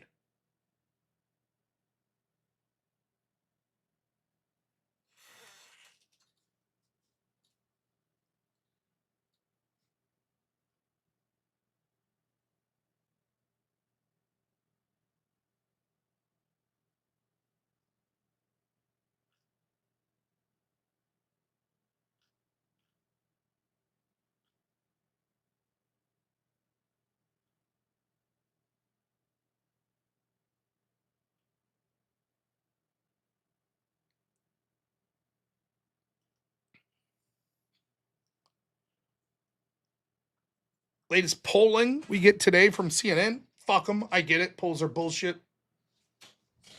All the polls are going in the same direction, even pollsters that were traditionally favorable to Trump. But yes, I know it's one poll. Take it with a grain of salt. I just thought it'd be interesting to look at some of these crosstabs. Trump's approval, he's 29 points underwater, 35%.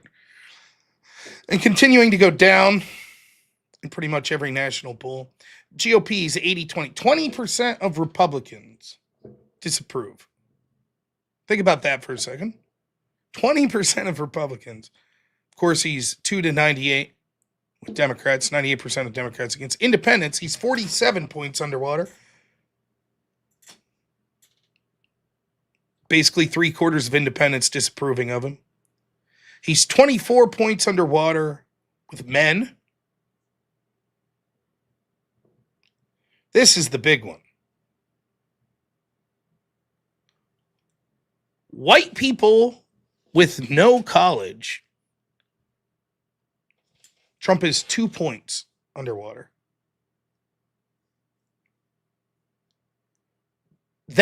If that number is anywhere near true, that's the scariest number here. Because that's a group that traditionally is super pro-Trump.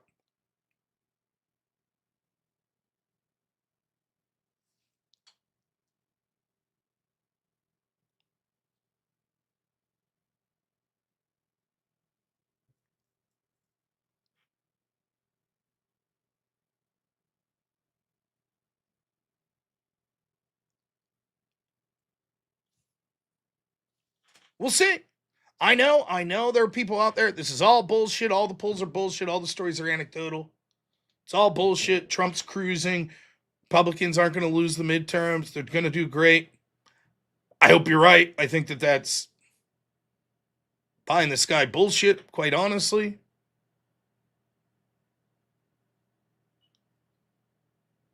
You know, the positives to say are this: still a long time till the election. Even if Republicans lose the midterms, is it that big of a deal? Maybe that's the ultimate. You want to hear the ultimate fucking like reverse black pill, with a white pill, right? Does Congress matter anymore? Do they do anything?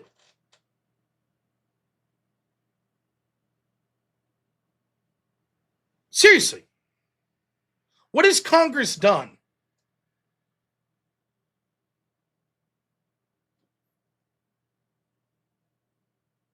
Nothing? Now, you could say, yeah, but a Democrat Congress, it's going to be impeachment. Yep. And they're going to fight back all of Trump's bills. Yep. Just like they're doing. And it'll embolden the courts to push back. Yep. Just like it's happening.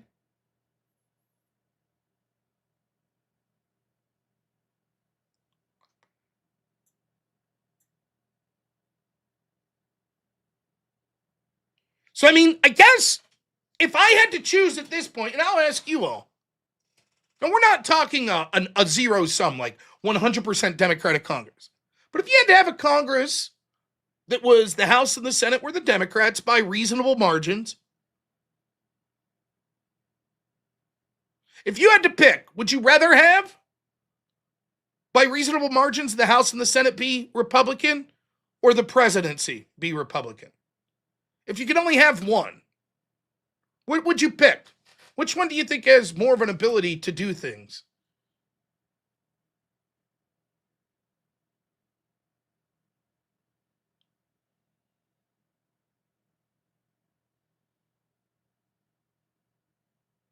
Yeah, I agree. I think the presidency.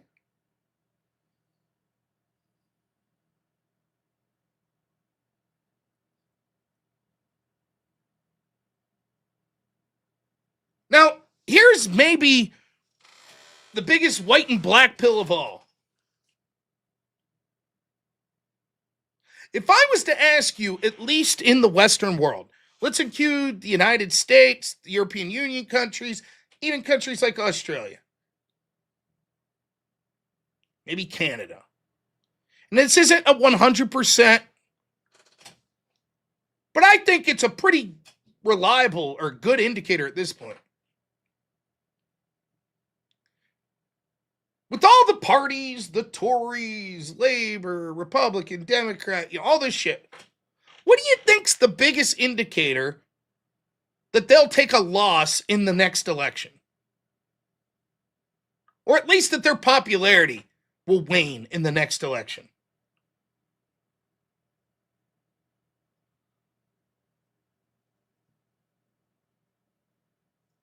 So you're trying to decide inflation. You say, okay, you're trying to decide, how do I know? Like, let's say 2026 is going to come and go. So then how do I know what the fortunes of the Democrats will be in 2028 or the Republicans will be in 2028?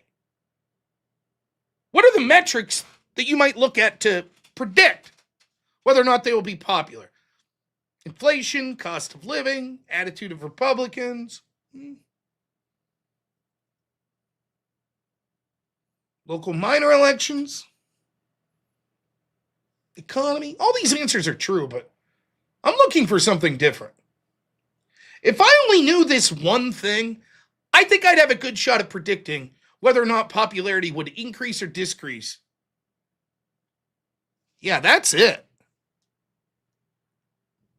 Except it's the opposite of what you probably think. Our governments are so shitty that you can almost guarantee whatever side wins within short order is going to be hated because they're going to fucking suck. Anyone disagree? Might be 2 years, might be 4 years, but eventually people are going to come to hate them. People hated labor, didn't like their fucking immigration shit, went with the Tories. How'd that fucking work? Now back to labor, and they fucking hate them. Same shit, Republicans. The Democrats are fucking horrible. They're horrible under Joe Biden. We're gonna vote for Trump. We're gonna vote for Republicans. These people fucking suck. We're gonna vote for Democrats. Wow, do they fucking suck.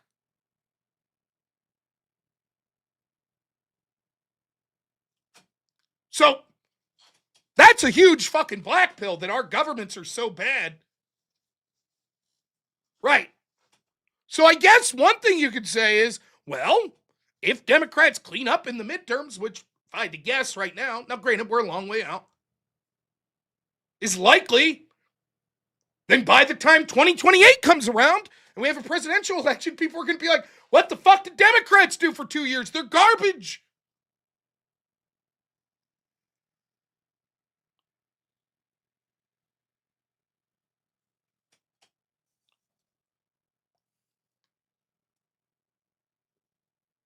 Oh yeah, people will say, I forgot they sucked ass.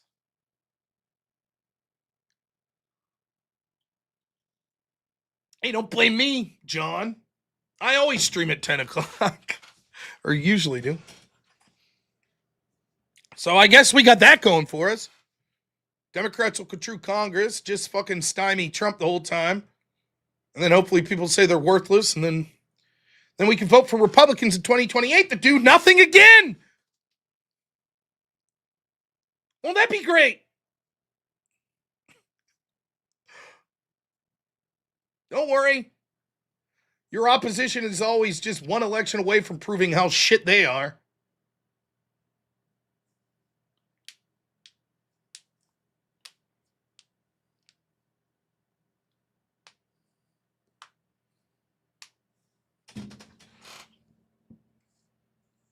I didn't watch Trump's speech tonight, and it's late enough that I'm not going to start watching it now.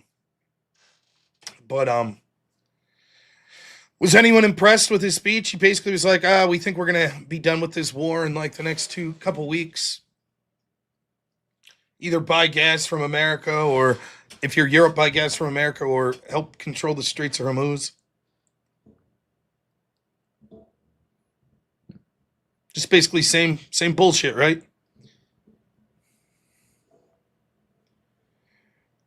I mean, with all the problems with the Trump administration right now, this seems like a small order, but Trump's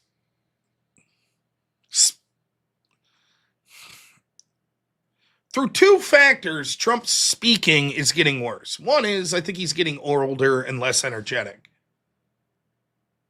But the other thing is, it's sort of a played out song at this point. Right?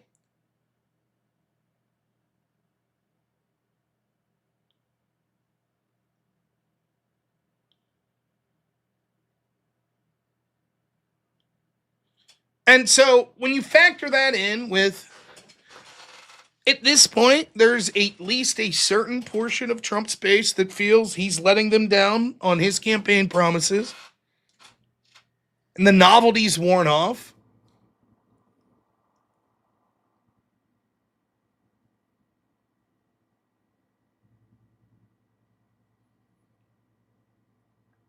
And it's just like, it's just from my perspective, for what I'm interested in. Now, I know there are people that watch my show that like this attack, right? And so you might be high on Trump right now and say, hey, it's good. And, sure, okay, we're not getting everything we wanted domestically, but the war is going as good as you could expect right now, or the conflict, however you want to parse it, right? I think he's doing pretty good. Fine. From my perspective, it's like, I didn't want the war, so that's not good. I think a lot of the domestic shit's falling flat in its face, and it doesn't seem likely to get any better. What I see is like day to day, just more shit that just makes me be like, yeah, I'm right about that prediction. Like, for example, him caving in today and going, let's go with John Thune's plan. Him that came out like the day after they attacked Iran and was like, we gotta relax on this deport everything people thing. Deport all people that are illegals. What? How about these fucking pardons? I'm tired. I'm tired of trying to defend that shit. This nursing home guy, I don't know. I could look through this fucking court case and see, and maybe there's something there, but my goodness. Talk about terrible timing. And I'll be honest, it looks like a fucking duck. It quacks like a duck. I'm going to call it a duck. It looks like rank fucking corruption to me. Some dude sending money to the Trump administration or to Republicans or whatever, and then he's fucking let off the hook on an administration that's telling us about the importance of fighting fraud in the medical industry.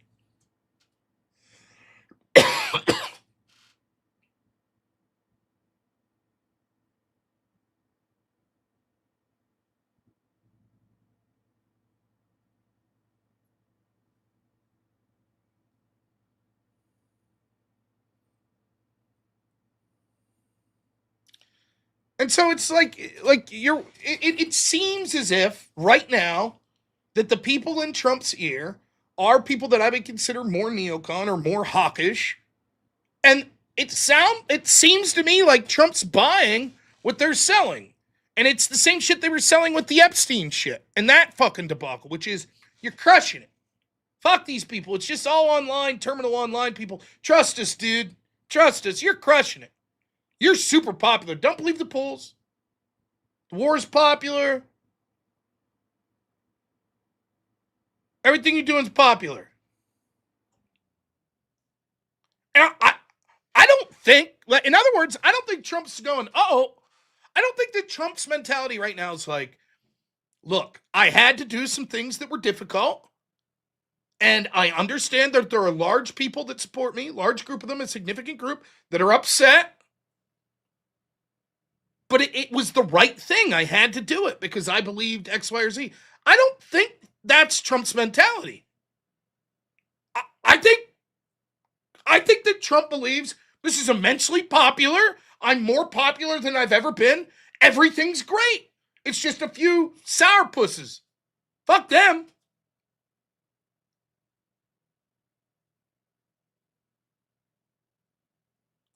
Did you wrongful Lee? That's funny.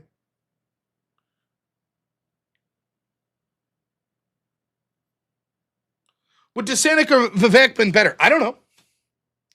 Maybe, maybe not. Maybe Vivek's disappointed me mightily with this whole Saved by the Bell shtick 2 Christmases ago. DeSantis has been solid still as the governor. I think of the 3, he would have probably been the best. But the way DeSantis ran his campaign, I wonder if he wouldn't have just went right along with an attack on Iran and surrounded himself with the exact same neocons that would have gotten his ear.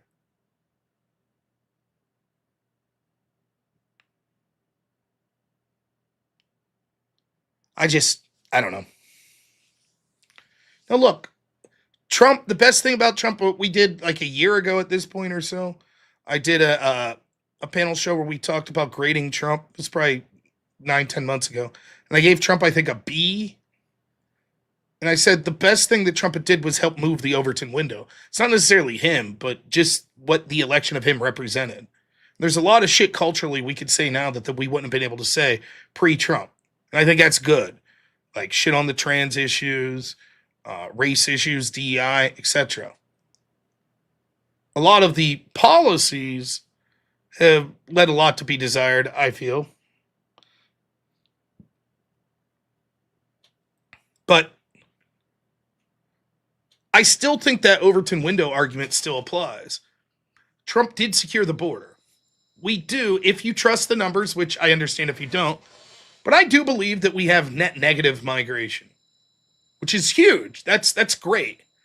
The problem is that's not going to persist. If we don't win, and if nothing changes and we just rely on the status quo right now today regarding immigration, you're not going to win every election going forward. And as soon as Democrats get in there, it's all going to be reversed. I can even show you why. Like, for example,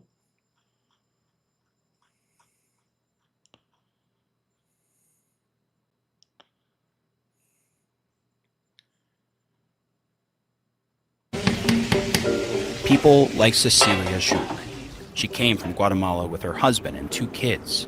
She tried to get to the United States and even had an asylum application appointment scheduled through the Customs and Border Protection app. Days into the new Trump administration, she says her application was canceled. Llevaba como 15 días de haber hecho la aplicación cuando la quitaron. Y en este momento, ¿quieres ir todavía a los Estados Unidos? Estamos esperando que salga ese presidente. Sí, Después de eso. Después de eso Y vamos no a antes. intentar, no antes. there's your answer. As soon as Trump's out there, we'll do it. And they will. And they'll get in. Now, you might say, what, asylum? They came from Guatemala. They don't seem to be fearful there. They seem to be living just fine. Doesn't sound like asylum. It sounds like economic migration. Democrats won't care. Fuck, 90% of the Republicans, I won't say that. A healthy proportion of Republicans in office won't give a shit.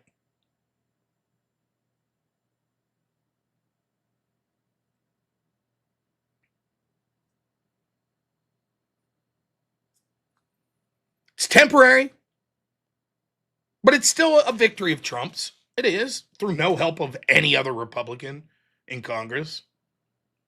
It's Trump victory.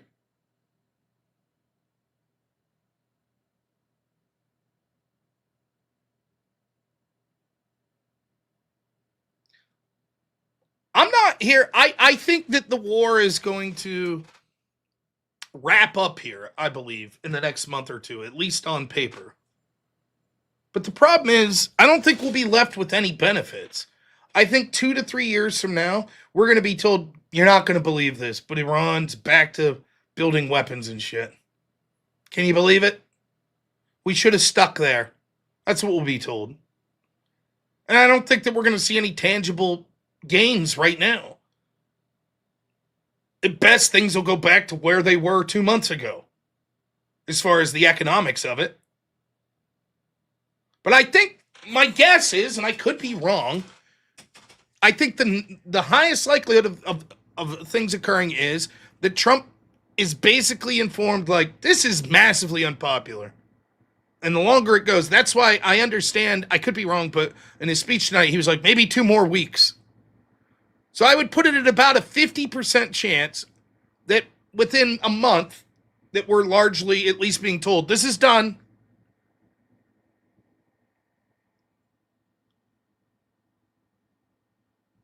The next highest possibility is that there's some sort of attack that Trump then uses as justification for the need to stay, which would end up being a disaster in the long run.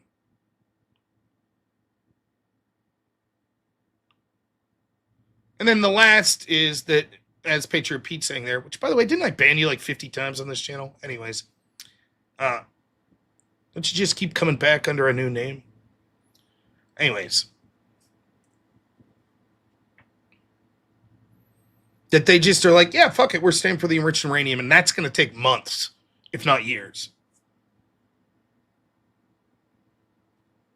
Am I studying the Iran situation or going off of Iraq memory? I'd say both. I wouldn't call myself a deep scholar of the Iranian situation. But we'll see, I guess, right? We'll see if I'm right or wrong. What's your prediction, Draco?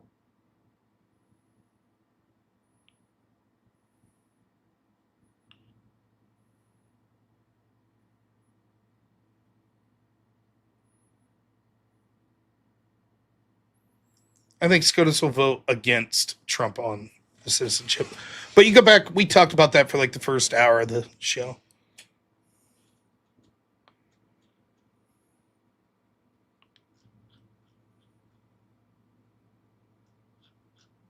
So, for me,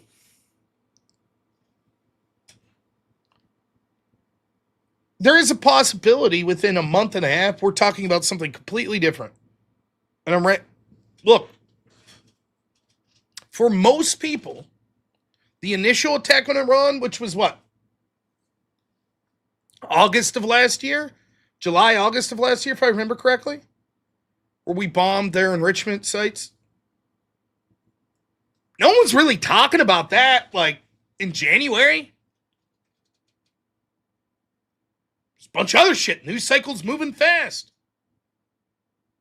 So,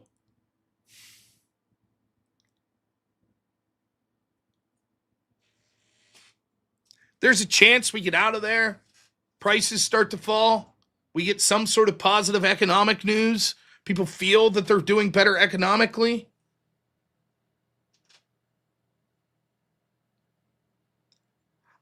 I don't think that's likely to occur. I think that likely, well, let me put it this way. I think it's likely that people move on, right? But I don't think likely that the picture gets very rosy.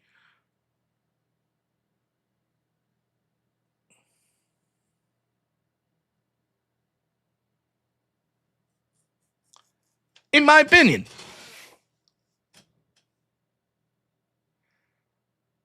I think that what we're likely to see as we get closer to the election is Republicans in the House and the Senate. I think Trump's going to start to get frustrated over shit like lack of progress on the SAVE Act.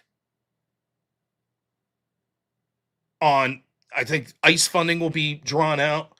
And so eventually what will happen is there will be some symbolic victory that Republicans muster up the courage to pass in the Senate and the House that'll ultimately lead to very little long-term change, but they'll be able to boast to their, look what we did. You see? And Trump will seem to be pleased with. But we'll see whether or not the electorate is impressed with that. But I don't anticipate between now and the midterms, either through executive action or through definitely through legislation, that there's going to be any significant change in sort of the milieu of what we would call draining the swamp. There'll be a couple show trials of some Somali fraudsters or some shit like that. Pam Bondi will come out wagging her finger. We're going to charge James Comey here in Florida. And that'll be it. They'll hope that that's enough to carry them through, that the electorate will be like, I'm excited now.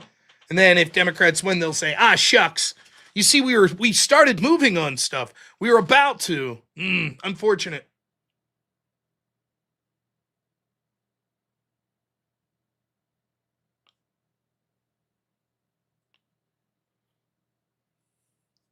Now, let me defend the Iran conflict in this. Again, I'm still against it. And I know this always gets me in trouble. I'm about to be called a Zionist. Here we go. I don't give a shit. I don't do the show. It's weird. On one hand, I get hyperfixated on the fucking ridiculous people. But on the other hand, I don't really do the show for them. So I just say what I think. Let's assume, and I know this is a big assumption, but let's assume we're basically done with Iran in any major way in the next 3 weeks to a month. Okay? Just put your head in that space for a second if you can. And let's also assume that it basically plays out as it has already. In other words, there's no real changing of fortunes. Like Iran gets a huge successful attack.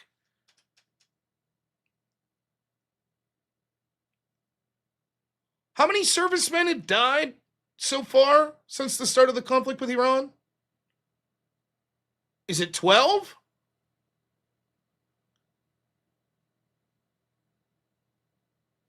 If this conflict ends with Khomeini dead, a mass bombing campaign in Iran, 13, okay, I'm sorry to have missed that one, 300 wounded, that's, if you were to tell me, here's the scale of what the U.S. is going to do and for how long they're going to do it and for what they're going to achieve, how many people do you think in the U.S. military will be killed and wounded?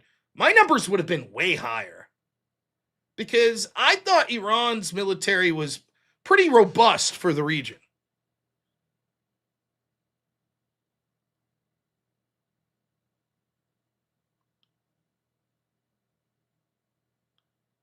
In my opinion.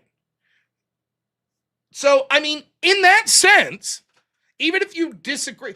And here's the thing, for me, always. This is always the case for me. I'll bitch about people, our military members that are exploiting a disability system and shit like that if it's warranted. But no matter if I find a war to be just or unjust that our military is involved in, I am always cheering for our troops. Period. End of fucking story. I don't like the invasion of Iraq. I don't give a fuck. I hope our soldiers, not one of them's even stubbing a toe. And they clean fucking house. But Rob, a Democrat sent them and they vote Democrat. Don't give a shit.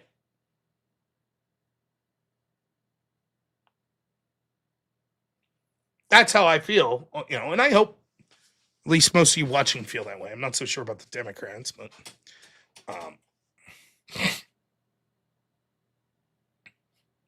so for me, it's like, if that's the end result of this, tragic that people were wounded and 13 died. It is. I feel fucking horrible. But it's shockingly better than what I would have anticipated. So, you know, it's like, I didn't like what happened in Venezuela with the deposing of Maduro. I didn't. But I had to admit to being impressed by the efficiency of the mission. I mean, that was fucking impressive. Now, granted, Iran's strong, like, going to put up a far greater defense than Venezuela, but nonetheless, you see the point I'm making.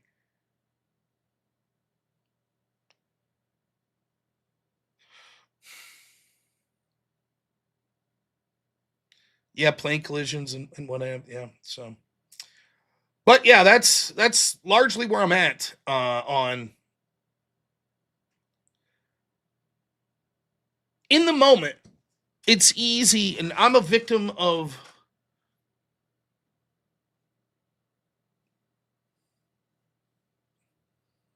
immediacy bias. I'm a victim of the 6 inches in front of my face. What have you done for me lately?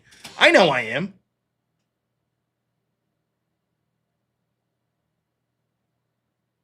Didn't it feel like something changed when Charlie Kirk got assassinated? Didn't it feel like you were like, there was a righteous anger against what so many of these people had left became? There was a movement where people like doubling down on their spirituality. And there was this feeling of, we're tired of this. We're tired of being hunted. We're tired of the left getting away with this violence. It felt like that. And I remember telling myself, and I think I said it on air too, like, I know it feels like that. But this too will pass.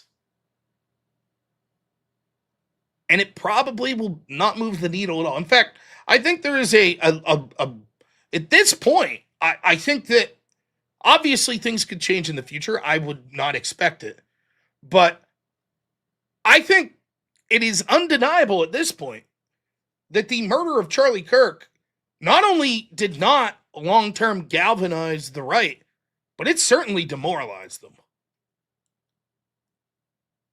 If the goal was to demoralize the right, mission accomplished.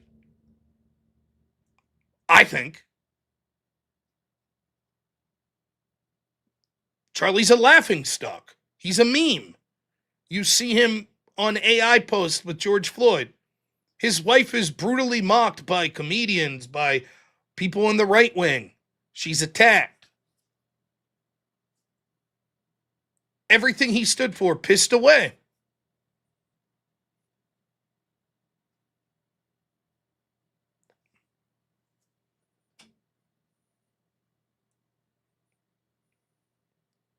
There's a legacy that he leaves through his family, through his daughters, I believe.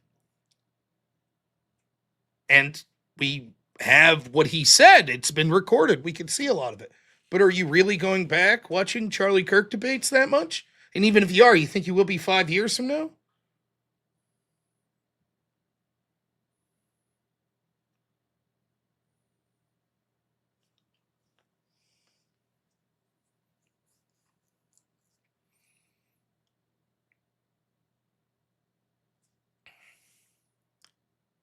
It's over. And if I get murdered tomorrow, my impact would have been so much less than Charlie's, and the attention will be so much less. So it'll be way, way scaled down, like 1,000 times scaled down. But it'll be the same. I'll be mocked. My wife will be mocked. My son will be mocked. The people who support me will be outraged for a week, and then life will go on.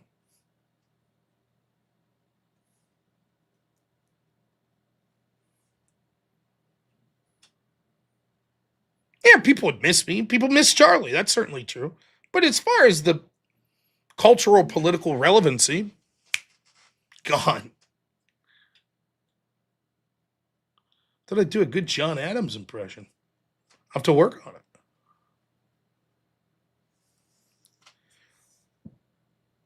Now that's sad. That's terrible. But it does illustrate that's how fast people move on. If they can move on that fast from Charlie, you don't think they can move that fast from Iran?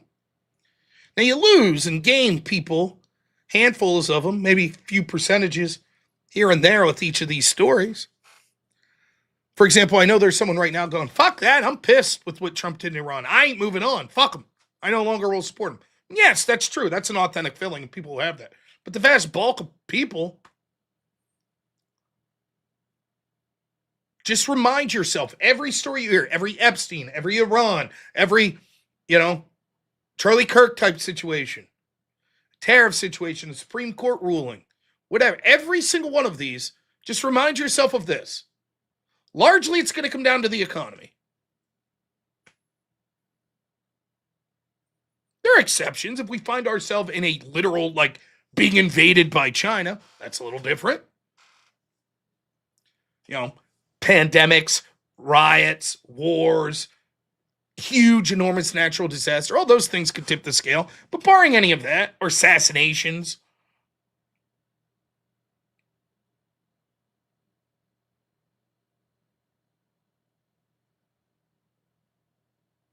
so if you want to take something positive from the Charlie Kirk situation, take people's short-term focus. And so that's a negative, because when there are positive things to look at that are occurring, people have a short-term focus, which is not good. But if there are negative things, short-term focus.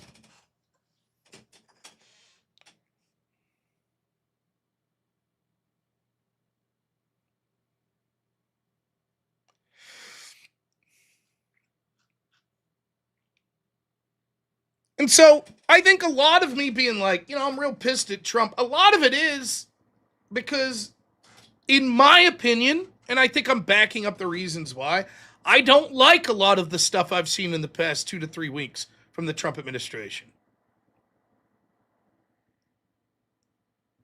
But if somehow 3 weeks from now, he's used his political capital to get the SAVE Act passed, and all of a sudden his DOJ is bringing serious charges against corrupt Democrat officials, then maybe I'm saying, now we're talking. It's looking good. And then you're going to be like, what happened to that Rob from 3 weeks ago that was on here?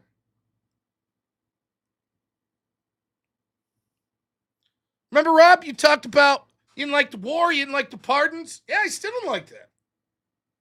But it's a binary choice. The Democrats hate me. They want me buried. At least Trump's making moves that I think are moving us in the right direction.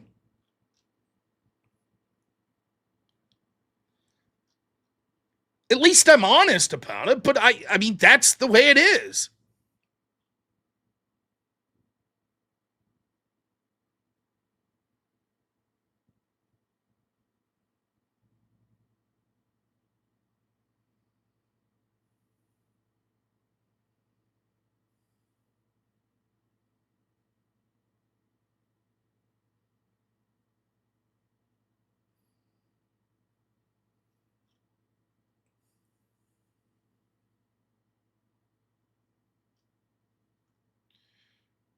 Thank you so much to the Rumble chat, including Jay Parrish. Let's read. How much of the YouTube chat have I been reading? Very little. Normally what I do is I talk 35, 40 minutes on a subject, then I start to read chats. It's normally what I do. We have another one of these over on Rumble. So let's hyper focus on our friend Jay Parrish here. Jay Parrish, who's not putting in super chats, but he says the following, quote, I think you could double or even triple your live viewership if you cited actual articles to prove your point. I bet $5,000 if you start putting actual articles to prove your point, you'll gain supporters. Well, that would be a safe bet. One of the reasons that would be a safe bet is I'm gaining supporters organically without doing that. So if I do nothing, then I'll probably gain supporters. So if I would do that, I don't think that putting articles would lose supporters, which would then imply I would gain them, and I would owe you $5,000 because I had more supporters the next day. Sounds like a really poor bet for me. In addition, much of the things I'm saying aren't necessarily things that would come from articles. For example, giving my opinions on where I think the Iran conflict will go isn't necessarily something that's directly coming from someone's article. And I do cite a lot of things, such as when I'm bringing up things like comments from this piece on CNN, or I'm bringing up studies or polls, etc. like that. I do that sort of thing. But I thank you so much for the suggestion. Appreciate it. His next comment is, come on, Rob, I dare you to take that bet. No, thank you. And by the way, I don't do financial bets anyways. Next, he says, so clearly he doesn't fucking, I'm guessing, watch Rumble chat. I'll stop my Rumble gifted memberships. Thank you so much. I appreciate the fact that you gave gifted memberships on Rumble. I apologize that you think that I'm intentionally ignoring you. I would feel many people on the YouTube side of things would think that I also wasn't responding to their comments. Same could be said of Kick and Twitch. Apologies that you felt that way. Please let me know what you think the appropriate amount of time that I need to spend on individual comments that aren't super chats when I have hundreds of people watching are. I would appreciate that. Sorry you feel that you don't want to support the channel anymore. Then he says, midterms will be lost, but you're stupid if you think Trump is the issue for the loss. I've talked about many times on this channel and even mentioned it tonight that the Republicans are do nothing. On the extravaganza earlier today, I was talking about you could say what you want about Trump, but if you were trying to encourage people to vote for Republicans in Congress, what case could you make other than they're not Democrats? However, the only reason Republicans would have a chance to win would be because of Trump, which would mean if Trump's dropping the ball, in effect, it would be a reason that they're not winning because Trump's not pulling them up enough. And so I think that I could criticize Trump and things like the Iran conflict that's in the news today as reasons that people that are formerly Trump supporters won't be enthusiastic to go out and vote for Republicans, even if the Republicans in Congress are worse. And then Jay Parrish goes with, fuck Rob on skipping chat, talk your shit, fuck you. Thank you so much. I appreciate your kind words there. The truth is, I don't give a fuck about you. I think that people like you that feel that you need to be the center of attention are actually worthless sacks of shit. Oftentimes, the very people that flip out like this are the people that are saying the most worthless things. Now, if you're so right about you guarantee through $5,000 how I could support or increase my support in this channel, why don't you start your own channel? No doubt you have everything figured out. I'm sure you have a voice that people would love to hear from. In fact, you seem very needy. You seem to be the type of person that needs someone to hold your hand and say, oh, I see your special comment there. Let me comment just to you. Hundreds of people are chatting, but just for you. Let me stop what I'm saying on the subject at whole and only reading the super chats and focus on just reading you. And after all, I owe that to you because, as you claim, you've gave a Rumble gifted subscription in the past. My goodness, that's amazing. What do I owe you, my firstborn child? Oh my goodness. Can you believe it, ladies and gentlemen? Jay Parrish, what a supporter. He is the reason that my channel's at. In fact, he's the reason that I'm anything at all. Because of the great Jay Parrish 209 over there on Rumble. He's the only reason that I'm able to be here. At one point, he gave a Rumble subscription. So now I owe him so much. I don't give a fuck about you. I find whiny little bitches like you that say, I put a post up 20 minutes ago that wasn't even a super chat and Rob hasn't directly addressed it yet. So now I'm done with my support. I find you no different than the celebrities that announce, if Trump wins, I'm going to leave the country. This is my last post on X. Don't tell us, get the fuck out. Why are you announcing it? You don't want to be here? No one's fucking holding you here? Hit the fucking road. Take your fucking one-time gifted membership with you. I'll miss the $3, but I won't miss you, asshole. But I'll help you on your way. See you later.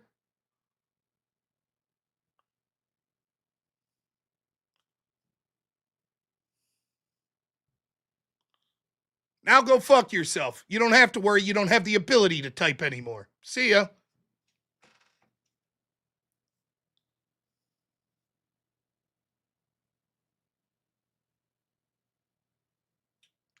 Why people are like that? I think probably more than anyone I interact with my audience, including people on Rumble. I am. Every time I read super chats, I go over and I scroll through. There's less people commenting on Rumble, so ironically, I'm able to read it more.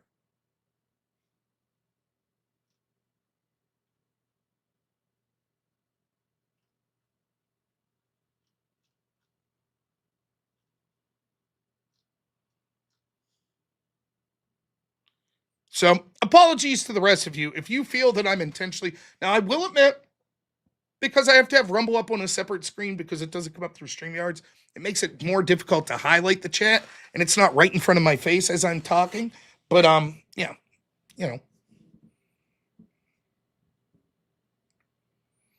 Okay, super chats. Any on Rumble? Nope. I love you, Rumblers. Hailstorm, $5 says, here's 5 whip songs in honor of Wade Boggs. Dollar whip songs was a great idea, Rob. It's about respect. Thank you for your bullshit. It's no longer April Fool's Day where I'm at, so you can stop that shit. AJC, $5 says, my dad was an immigrant from Mexico who was raised Roman Catholic, and my mom was from Kansas, also Roman Catholic, same values, and I'm all right. Good. Isley Robert. Ilsley. Isley. Whatever. Thank you. The real problem in America voter is stupid and will vote for the commies committing the fraud. Yeah. It's terribly true. It is true that many of the people that commit this fraud, our media does a poor job of, and politicians do a poor job of calling out. But even once it's shown, people still vote. Again, I say this over and over again. Like, my guess is right now, if I had to guess, someone tell me if they think I'm wrong on this. My guess would be satisfaction with Republicans in Congress, not with all people, 20% approval rating, 20 to 25% approval. Is that fair? People think that's about right? So I don't have a poll in front of me, but my gut feeling is that would be the number of the approval rating of Republicans at this point in Congress. 20, 25%. Does that sound reasonable? If we took just Republicans and their approval of Republican in Congress, it can't be higher than 30, 35%. Right? So let's take a high estimate there. 35% of Republicans. That means 65%, is my math correct, don't support Republican. 65% of Republicans wouldn't support Republicans. And yet, almost every single time I talk to someone in real life that's involved in politics, and I'll be like, man, the Republicans are really dropping the ball here. We need significant change. They'll be like, totally agree. And I'll be like, so you're going to vote for someone against the incumbent? They'll go, oh, no, my guy's good. My guy's the exception. He's good. Imagine that you had 10 districts in a state with 10 Republicans. Every single voter in each district says, all the other 9 suck, but my guy's good. Then you go to District 2 and they say, all the other 9 suck, but my guy's good. That's how we get the deepest red state with the most dog shit Republicans. How is that possible? These should be the people that are fucking making me blush. Like, whoa, you guys are too fucking crazy. That's who I want elected in deep red states. Instead, we get the worst from those groups. I understand here in Pennsylvania, we're a little more purple. So you understand, you're not going to get, like, I probably wouldn't fare well if I ran for Senate in Pennsylvania. Because when I come out with, like, stop funding any fucking university and ban all of these NGOs getting money and fucking start an immediate ban the FBI and start investigations, there's going to be, like, centrist left-wing people who are like, whoa! And I need those people to vote for me to win. I get that. Not the right race for me to run. Makes sense? But that message should fly in fucking Kansas.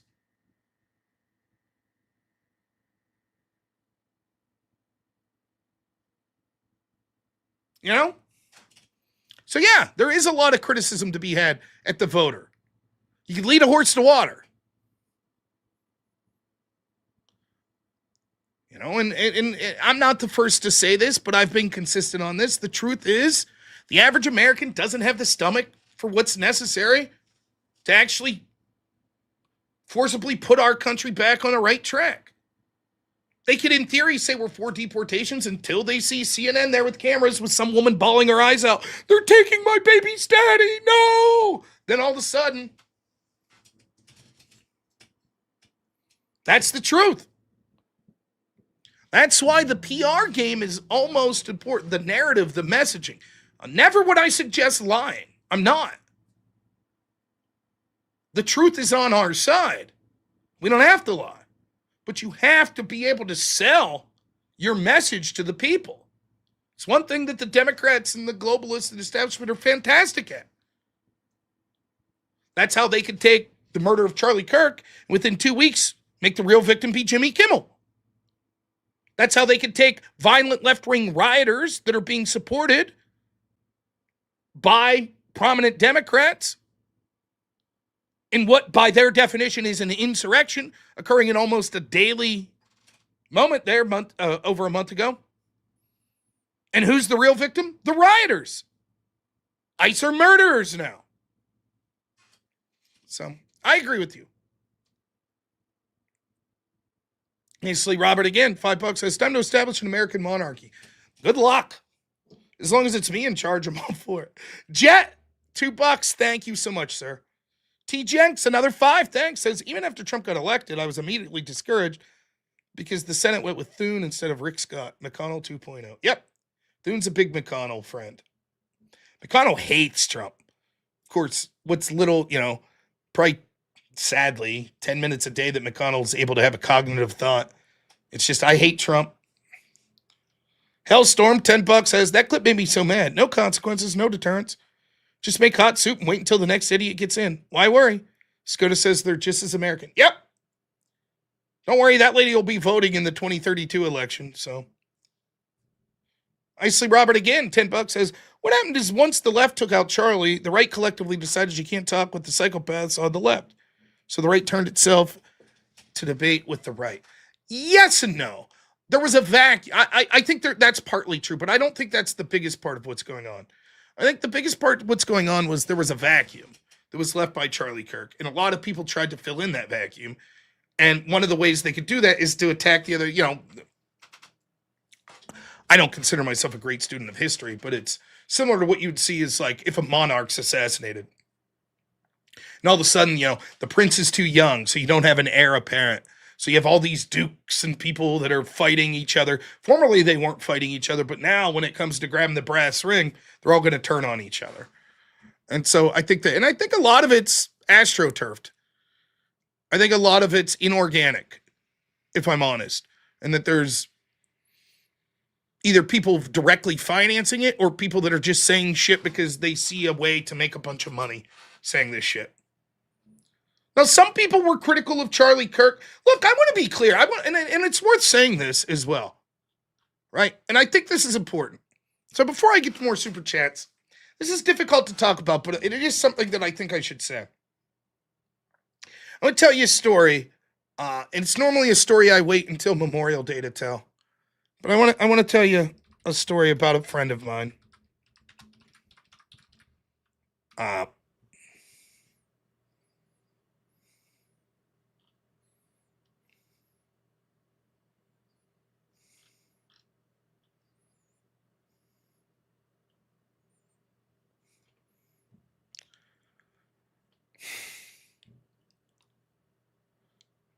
This is my friend from high school. His name was Joe Garrison. He had like a speech impediment. He couldn't say R, so he'd go, Wob! One time, he dressed up, or we went to see, a bunch of us went to see Star Wars The Phantom Menace. And there was a kid dressed up like Spider-Man there. And him and Joe got in like not really a fight, more like a wrestling match. Joe got manhandled a little. And it turned out this dude was like from a couple schools over, and he was like a state champion wrestler who was dressed up like Spider-Man. So I had to do the news at school the next day. I did the news, and my teacher wasn't happy because I ad-libbed. In other news, Noted superhero Spider-Man clashed with our own Joe Garrison at the Phantom Menace last night. It was a robust fight, blah, blah, just ad-lib some shit. It was funny. Joe's a good guy. He's funny guy. Now, Joe and me, we're friends, right? I'll just leave it there for now, and then I'm going to read this. That's where I was from, New Bethlehem, Pennsylvania. He passed away in 2011, in June. Sergeant Joseph Garrison, 27, of New Bethlehem, died June 6, 2011, while conducting a combat operation in Helmand Province, Afghanistan. He was assigned to 2nd Battalion, 8th Marine Regiment, 2nd Marine Division, Marine Expeditionary Force out of Camp Lejeune, North Carolina. Sergeant Garrison joined the Marine Corps in 2002. That's when we graduated. And was promoted to sergeant in 2007. Garrison did 4 tours of duty, absolute fucking Chad, in Afghanistan.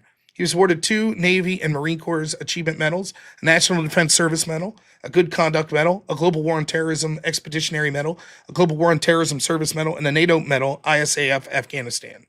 He's survived by his parents, Natalie Schoonover and Joseph Garrison, his sisters, Kimberly Knoll and Judy Root, his brother Jake, and his fiancee, Brittany Stevens. Quote, it was always funny because I'm 6'4" and he was maybe 5'4", said Sergeant Dan Cliff.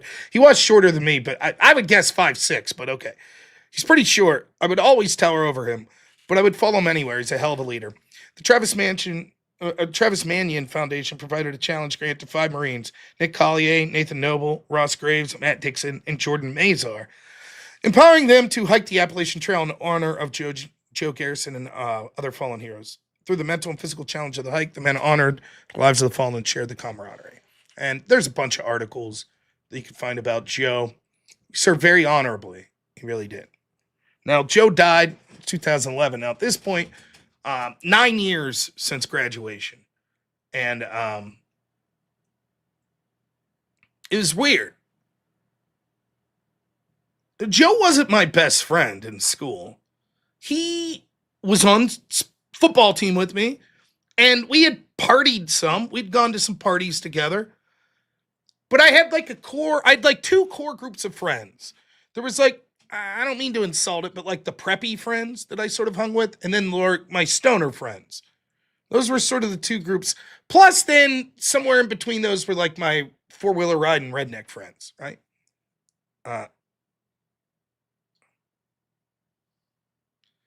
Okay, so Joe was around that crew. He wasn't in that core, but he was around it. And we were certainly friendly. We were friends, but wasn't like a best friend or anything of that nature. He was a good guy.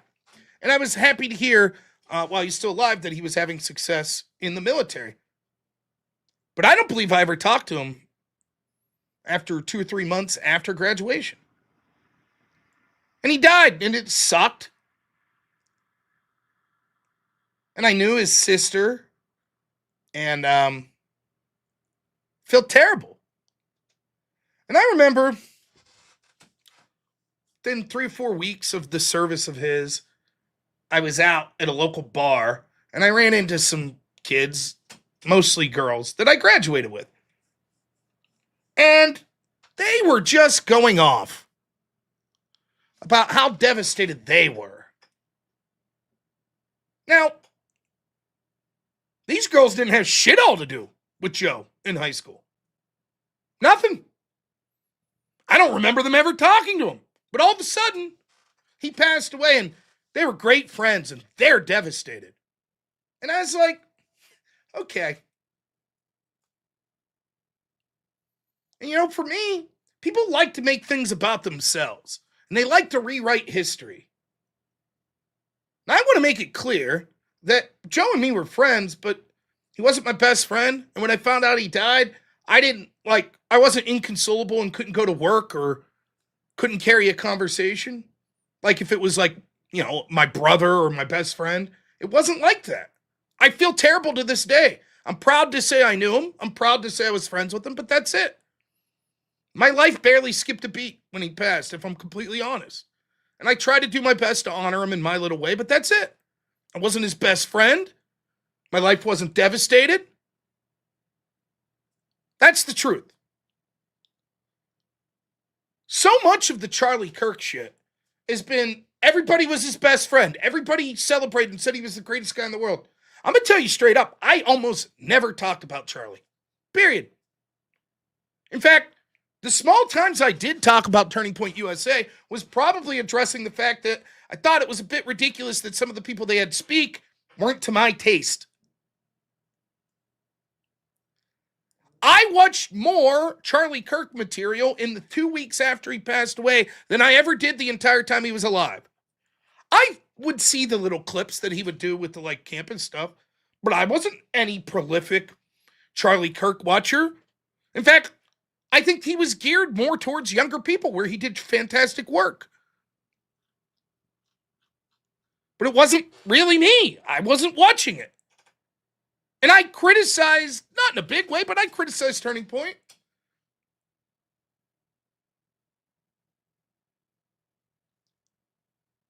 His death affected me because of who he was. I mean, if I'm honest with you, the three things that affect me the most was the symbolic nature of who he was and what it means for our politics and our culture.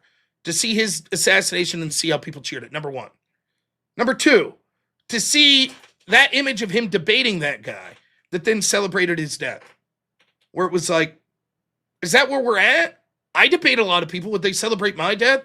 And then third was, it's very hard, not because of, I don't know how to put this. It's very hard to watch those images of him with his daughter. That's tough.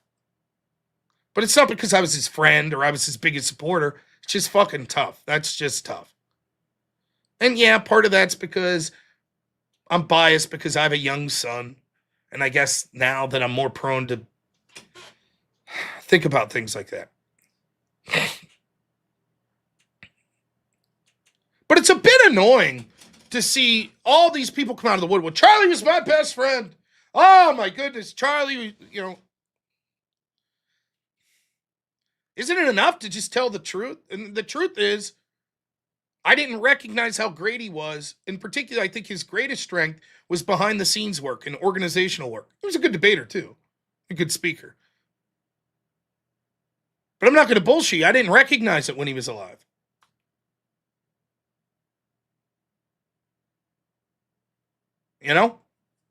And so it's just a bit much. I saw, okay, one of the weird fucked up things when something like that happens is you say, here was a guy with a big audience and a lot of importance in sort of the two worlds of politics plus then sort of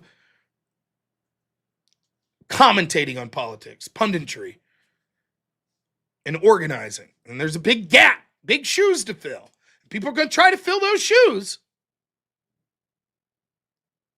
Right? And that's going to lead to, it's going to get messy. People want that.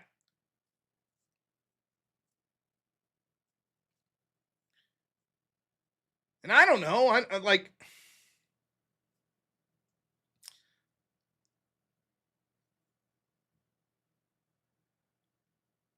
don't know that I want that. I don't know. I don't think. I'm content to be a background player. I don't need to be the big dog. Maybe if I end up being the big dog, which I wouldn't say is likely, but maybe I would be okay with it, but I don't know. It's not something that I'm necessarily in search of. Like, I don't give a shit if I'm ever elected to Congress. I don't care. I ran. I wish I would have won, but I don't need to be that guy. I would be more than happy to have someone who shares almost all of my beliefs in that position and me support them. That's fine. Some people have it in them, and I'm not saying this is a bad thing, that they want to be the top dog. That's fine. We need people like that. That's not necessarily me, though. So I didn't really feel that I wanted to try to fill Charlie Kirk's position, and it's laughable to even put myself in the conversation anyways. I'm nowhere near that level. But I know people that are. And just to see, the infighting and and I'm not here to shit on any one person, but it was predictable that something like this would occur.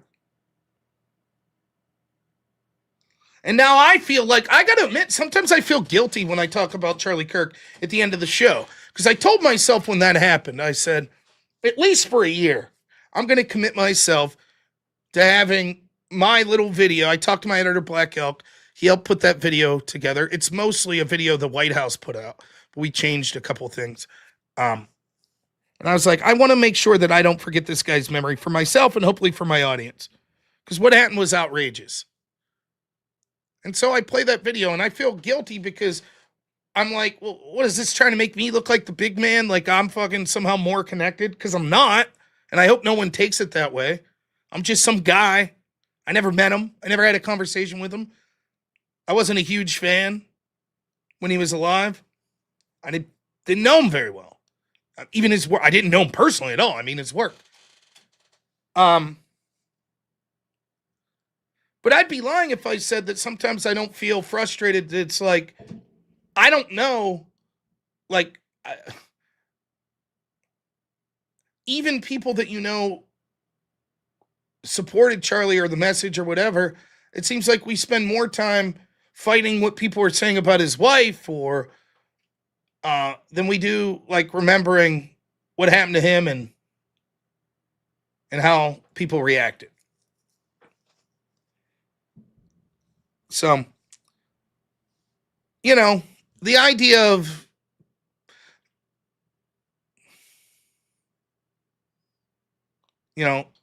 I see Robert saying, I don't think it was just the right was like, oh, we can't talk to the left, so we'll fight with each other. I think there's some of that that's true, but I don't think that was the vast bulk of it. I think the people were trying to fill the power vacuum. And their biggest impediment to that power vacuum was other people on the right. So that's what they're going to attack. And ironically, Charlie himself was sort of a bulwark of keeping disparate individuals within the broad coalition of the right together. You know? All right, more super chats. Scott Hotvid, what's up, man? 12 months. Woo! Hey, Rob, been enjoying your short video. Thank you. All credit to my great editor, Black Elk. He does a great job with those shorts. Check out those shorts. They're over on YouTube.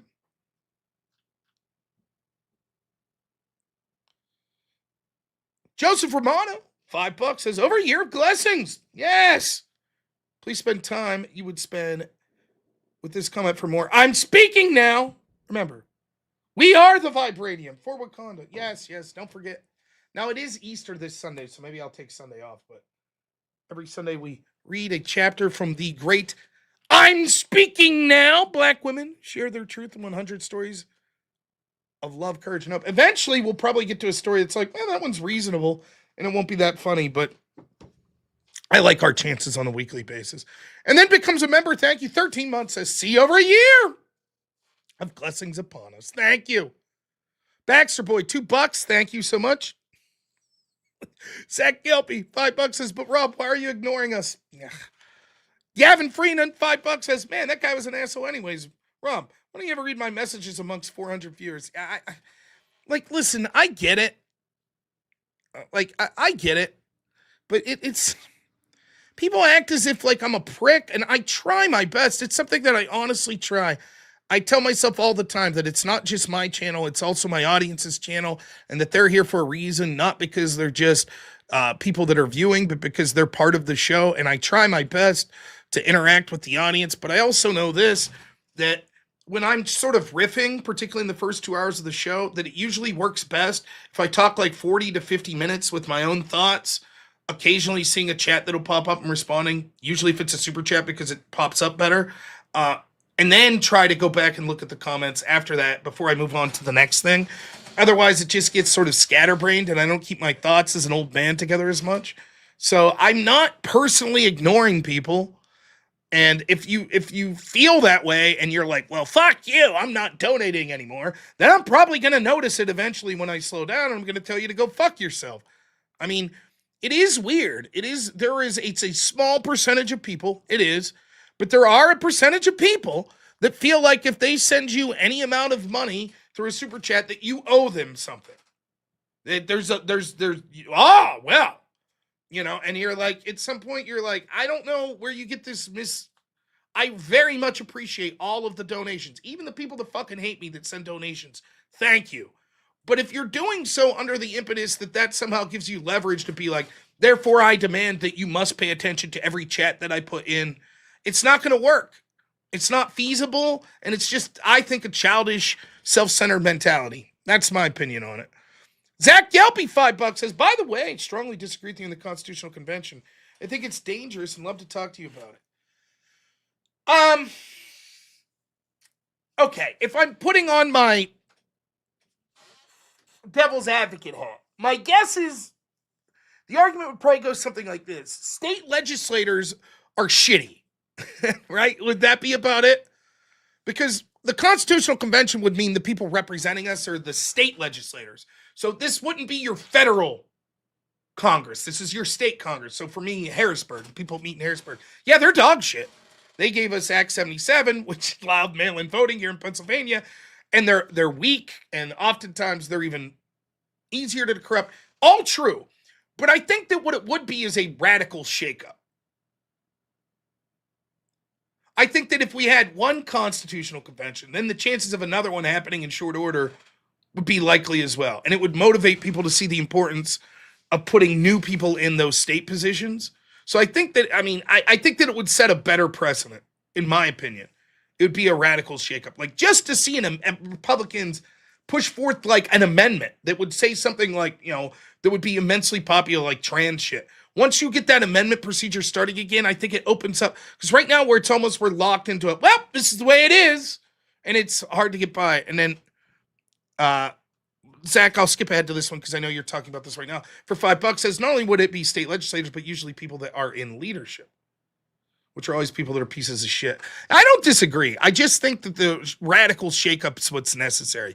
Even if that means that temporarily the people that would be representing us, it would get people involved in politics in ways that would be unique. Zach, I'm sorry. We already read that one. Hellstorm, look at this maniac, $100. Says Bade Wogs says you don't interact enough with chat, so he's never donating another whip song. I have his power of attorney, and this is legally binding. He will never whip song you again. Don't threaten me with a good time. There'd be a riot. We don't have whip songs anymore. There'd be like people would be banging down the doors of my house. It'd be like that scene in The Godfather where the dude wakes up with his prize horse, the head in his bed, except it would just be like a whip. I'd wake up and remove the blanket and there's just a whip there, and I'd be like, no! It would be a bad situation. So, I didn't listen to Trump's speech tonight, but I take my audience at their word that there was nothing too out of the ordinary in it. It was just more the same old platitudes, and it's disappointing. There's other things that were talked about today that I thought about covering, but we're sort of getting late into the show. I was seeing estimates that they think that it's something like $50 billion a year in fraud, perhaps out of California with their payment programs. Unbelievable. New Jersey, there's not more fraud coming out of there. It's everywhere. It's depressing. And one of the things that I think is regrettable with the Nick Shirley, the Project Veritas, or I guess James O'Keefe stuff now is when you see it first, when you see like this fraud first, and then nothing's done about it, and then you see it again, each time the effect is less and less on the public. And at some point you just shrug your shoulders and go, yeah, we know. Yep. What can you do? That's just the way it is. Like the first time you see a homeless drug addict shooting up on the street next to like a, some facility that kids use, you're like, this is fucking outrageous. But by the 100th video, you're like, yeah, it's terrible. Anyways, right?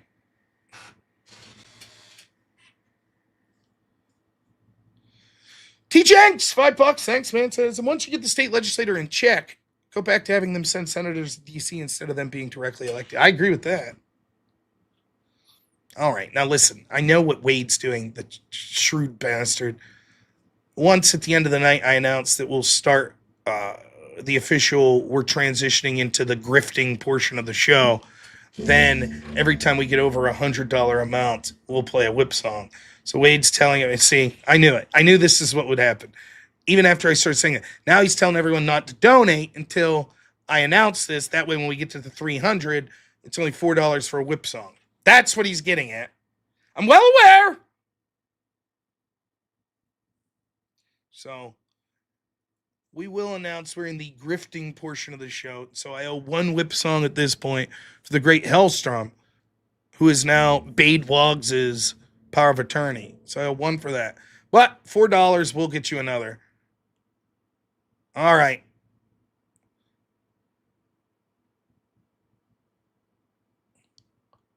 Tomorrow, by the way, I should have mentioned this before I announced whip songs. I do believe I will be doing the extravaganza from 6 to 7 and then immediately starting my show. And at 7:30 until 10 p.m., I will be doing a no prep debate. So that is a debate where I will not know my opponent or the topic. I'm going to go out and take a wild guess. I could guess the topic. If you had to guess, what's the topic going to be tomorrow? I have no prior knowledge. But what do you think, audience? Someone's chomping at the bit to debate me on a specific topic. Close. Basically. Yeah, see, you could donate now. It's going to be Enemy Charlie? Maybe. Is that who's in your picture? I've never interacted with her as far as I know. Yeah, he calls it the Nor Prep debates. It sounds a little... Trump, it's gonna be Israel. Someone's chomping at the bit to call me a Zionist. I feel it. I feel it's coming. It's gonna be Rob the Terrible Zionist. So Kyle ran a mile, buck. Achilles, $2 gets us what? Oh, there it is. There's the buck. All right. Thank you so much, Kyle ran a mile. That'll get us right to 300. So that's 2 whip songs I owe.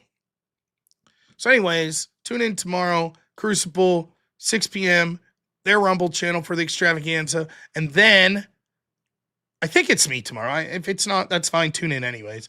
And then at 7 o'clock, right here, wherever you're watching, I'll be doing the no prep debates. Now, 2 of these stupid things. Here's the first. I am a Zionist. That's true. Oh, look at this fucker. That one doesn't count. I don't even... Wade Boggs, absolute legend, gives $200. Says, okay, so now you have 4 more. Should we just cancel the whip songs for the evening? No, let's definitely do 4 more. Fucking asshole. All right, I owe 6. Should we cancel out? At least he threw the suggestion out there. It was nice to get my hopes up for half a sentence. Crustaceous Crust Punk. Would you be surprised to know that the dinosaur theme songs were created by our good friend Blasterbot?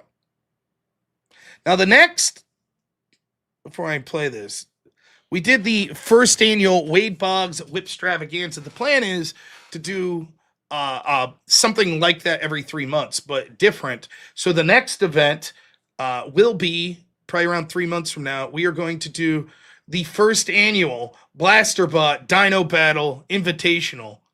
And I have my Dino Battle game here.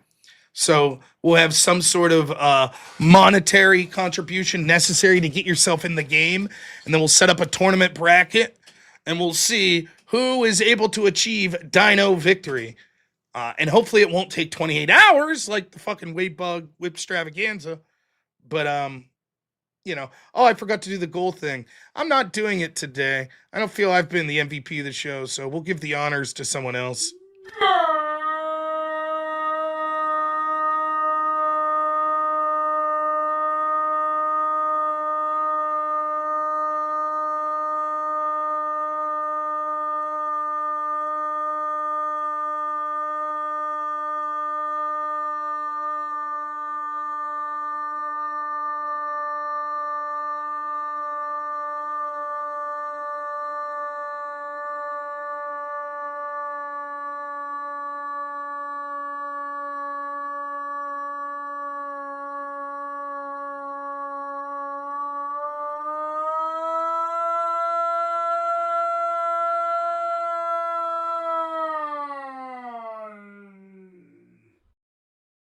Yay!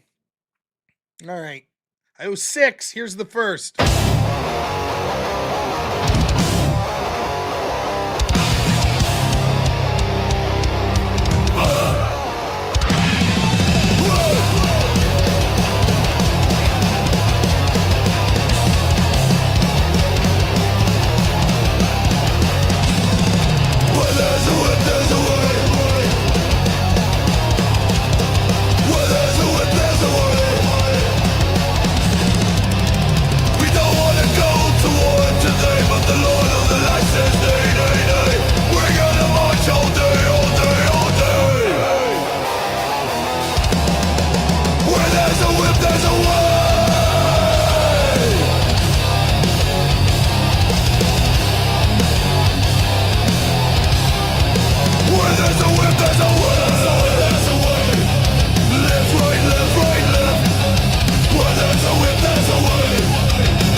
Hey! Oh, thank you so much, Hellstorm. $5 says, which extravaganza should be every 28 days?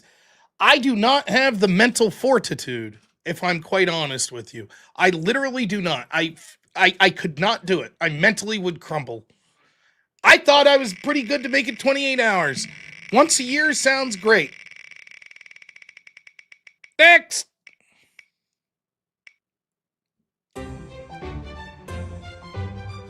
Okay.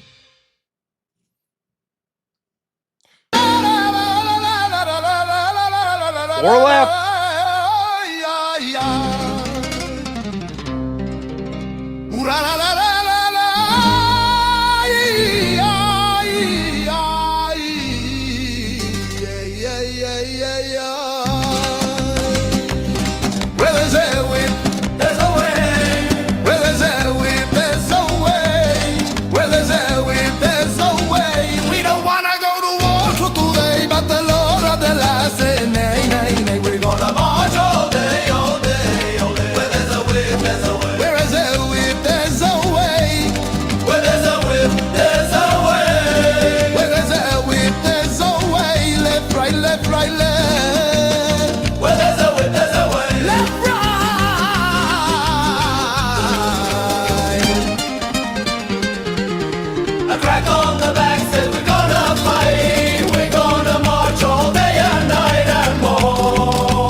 Hey! Wow.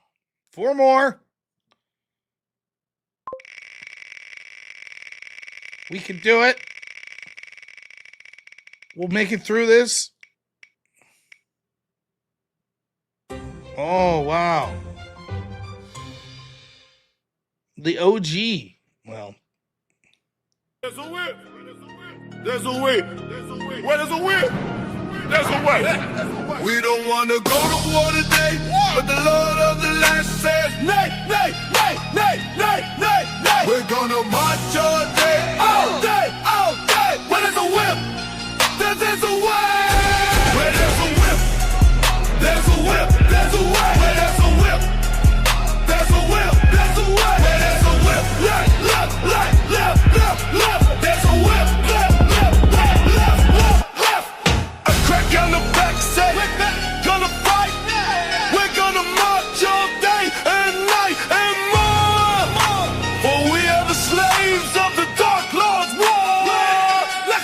Where there's a whip,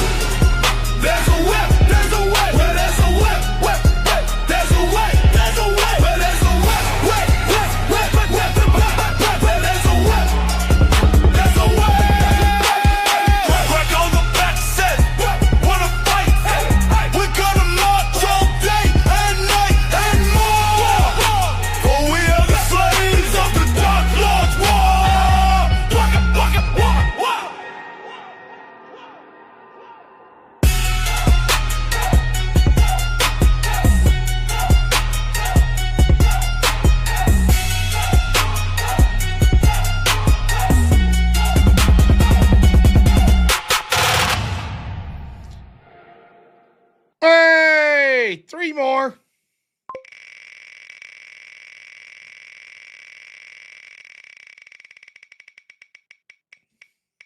Whip stocks through the roof. Ugh. This one's really been getting on me lately, I think. I mean, I don't. Whip, there's a way. Nah, this one's not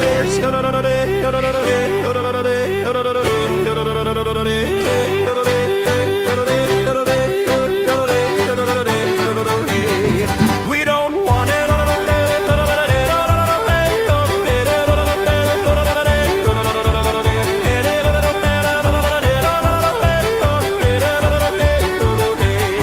We don't want to go to war today, but the Lord of the Light says, nay, nay, nay. We're going to march all day, all day, all day. Where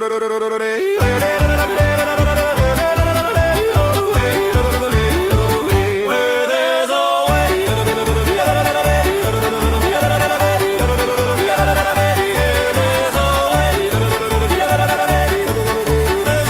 There's a way, there's a way. Where there's a way.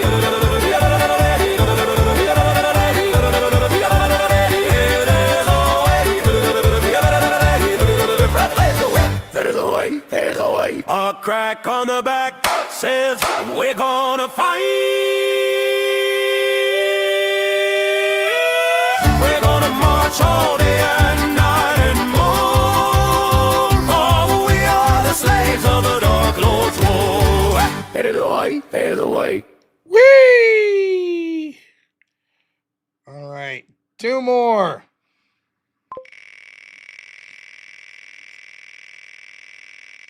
We could do it. Oh, we just missed. Oh, never mind. Triassic hip hop. I was going to say we missed Dino Boogie Woogie. Oh, my goodness. Now, I've said some real awful things on camera, like cruel jokes and things of that nature. What will keep me out of office is this shit. Can you imagine me running like, I'm a serious candidate for Senate? Be like, the guy that used to play Triassic hip-hop versions of a whip song? Where there's a whip, where there's a whip, where there's a whip. Where there's a whip, there's a way. There's a way, there's a way. We don't want to go to war today, but the Lord of the Lash says 999. We're gonna march all day, all day, all day, all day. Where there's a way, there's a way. Where there's a way, there's a way, there's a way,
It's a shame to see it coming to a close. Huh? Oh, well, last one.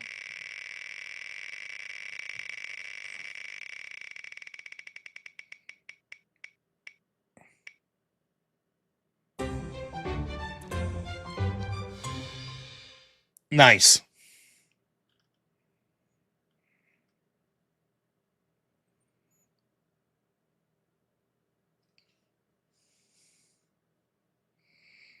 Could have been a short one. Here we go. We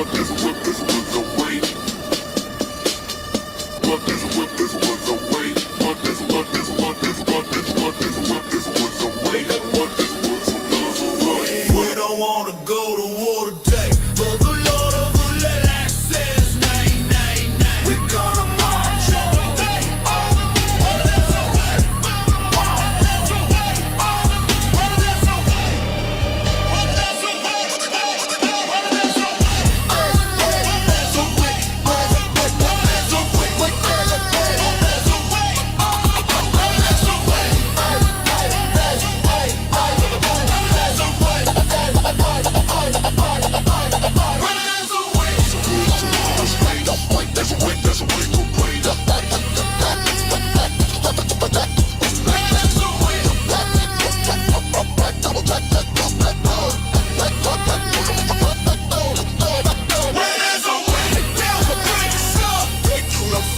We're gonna march all day, united and more for the slaves of the Dark Lord's war. Where there's a way, where there's a way, where there's a way, where there's a way, where there's a way, where there's a way, where there's a way, left, right.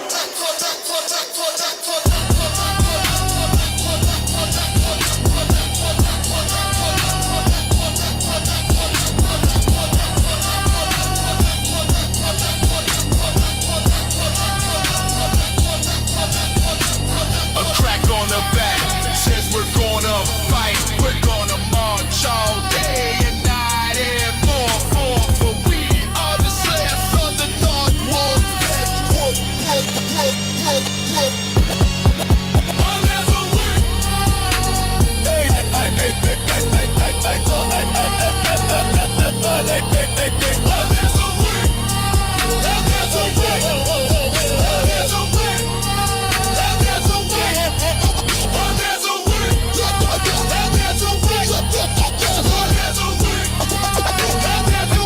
What?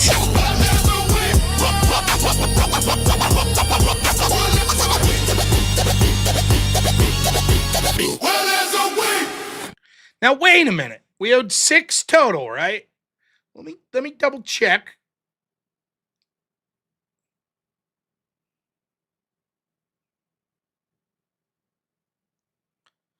We owed 6 total, right? 4 for this, 1 for this, and then these took us over. That's 6, right? Anyone disagree?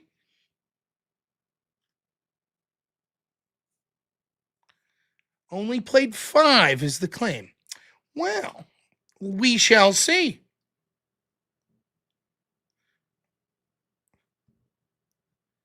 Crustaceous Crust Punk. We failed BC Boys doesn't count. Crustaceous Crust Punk. That was 1. We played that. Then we played flamenco. Absolutely. Then we played rap. Absolutely. That's 3. Yodel. We did. 4. Triassic Hip Hop. 5. Funk. 6.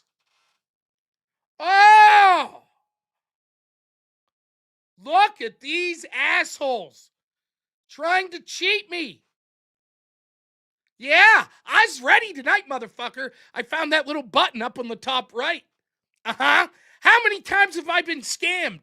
Hundreds of dollars worth of whip songs probably that have been fucking bilked out of me. Now I think we have to get to at least $600. I'll play 2 more if someone donates 100. But I think I caught you bastards red-handed. My own mods. Oh my goodness. Brutal. Absolute brutal.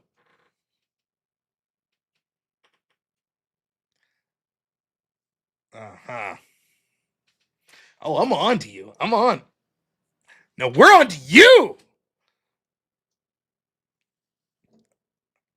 All right. Arvo makes it all right.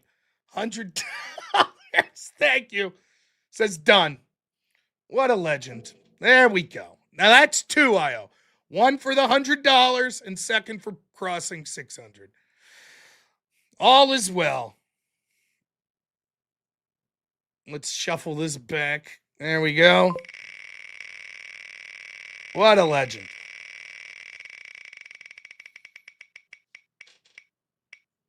Oh, not rap again. I'd never heard of Memphis rap. This is one of these like weird, it's like funk. I never heard of that. And so I brought this up to a friend of mine. He's like, oh yeah. Like, and he named a couple of rappers. I was like, oh, he's like, yeah, it's not bad. So there you go. Where there's a will, there's a way. Where there's a will, Oh there's a way. gosh. Where there's a will, there's a way. Where there's a will, there's a way. We didn't want to go to war today, but the Lord of the Land says nay, nay, nay. With the march all day, all day, all day. Where there's a whip, there's a way. Where there's a will, there's a way. Where there's a whip, there's a way. Where there's a whip, there's a way. Left and right, left, right, left, right, left, right, left. There's a will, there's a will. A crack on the back says we're gonna fight. We're gonna march all day and night and more. For we are the slaves of the dark Lord's war. Lord's war.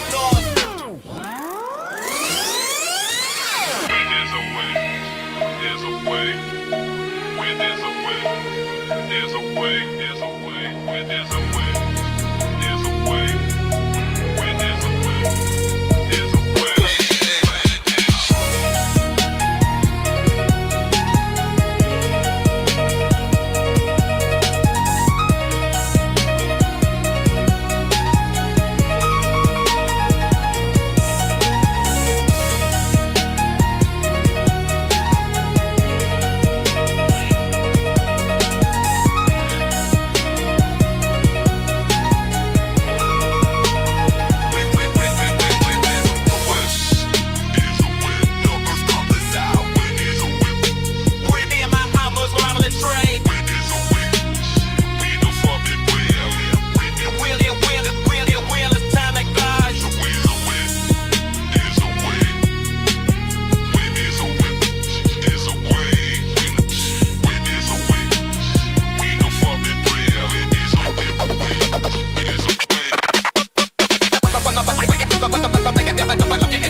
All right. Thanks to another awesome support of the show, Chop Chop. $100. Another legend says, and here's a little cherry to go on top. So now that's 2 more. So I owe 3. Thank you, Chop Chop. I guess. Thank you. I do appreciate the support.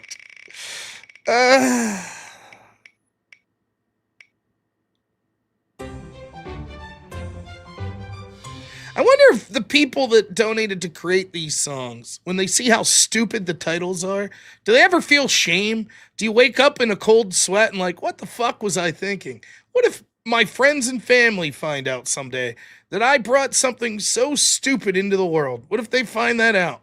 Because I have those thoughts about my part in all of this. So I just wonder if others, oh great, this one, fucking 4 minutes. Amazing.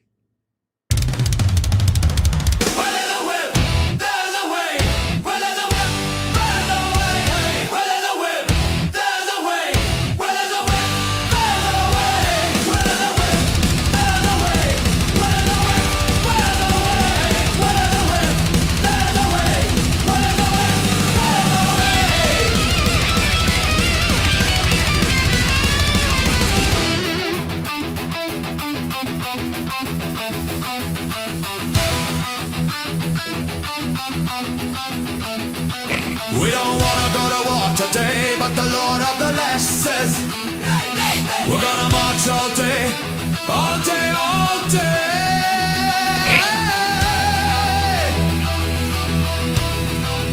Where there's a whip, there's a way.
Halfway done. For we are the slaves of the Dark Lord's war.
Two more. 4 minutes, that piece of shit was.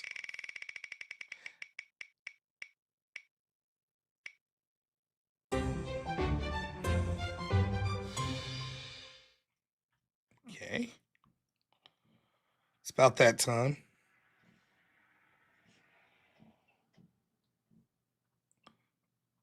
Celebrating the holidays here.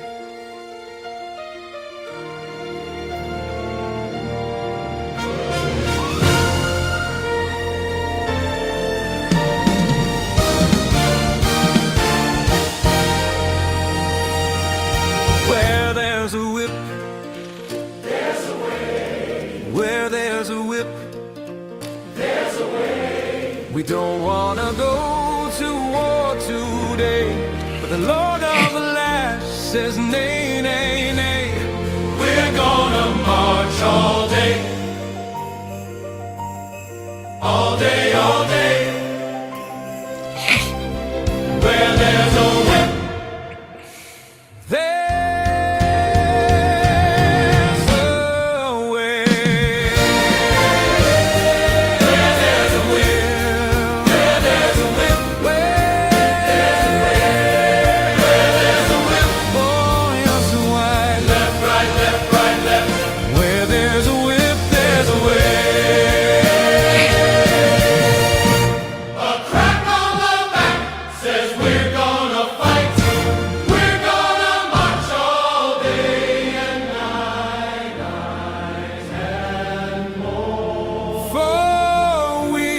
the slaves of the Dark Lord's war.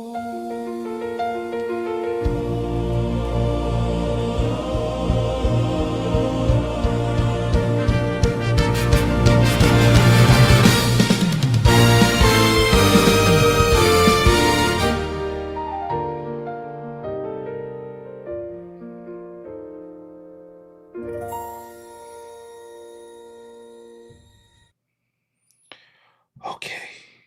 One more. We can do this.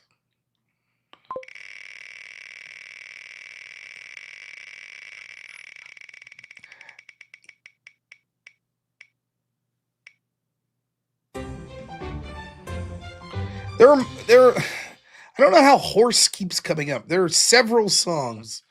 There's harsh horse techno, horse vocals. I don't know what people's obsession is with the idea of a horse attempting to sing, but here you go. Where there's a whip, where there's a way, where there's a whip, where there's a way. We don't want to go to war today, but the Lord of the Lash says nay, nay, nay. We're gonna march all day, all day, all day. Where there's a whip, whip, there's a way, where there's a way, where there's a whip, where there's a way, where there's a whip, where there's a way. Left, right, left, right, left, where there's a way. Left, right, left, where there's a way. Where there's a whip, there's a way. Left, right. A crack on the back says we're gonna fight. We're gonna march all day and night and more. We are the slaves of the Dark Lord's war. Where there's a whip, where there's a way, where there's a whip, where there's a way. We don't wanna go to war today, but the Lord of the Lash says nay, nay, nay. We're gonna march all day, all day, all day. Where there's a whip, whip, there's a way. Left, right. We did it. Phew. Oh my goodness. Ooh, should be a good show tomorrow. The no prep debate. I'm excited. It's been a while. Man, I want to debate. I'm going to have to start doing more of the panels because debates few and far between lately. Hard to find people that want to get smacked around. Oh, that was 4. That was it.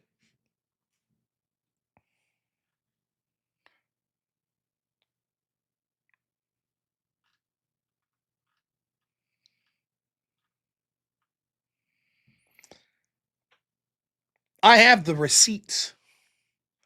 I'm prepared. First one didn't count, failed Beastie Boys. Then we got 1, 2, 3, 4, 5, 6. That was the original 6. And then Memphis Rap, Power Metal, Christmas, Horse Vocals. That's 4.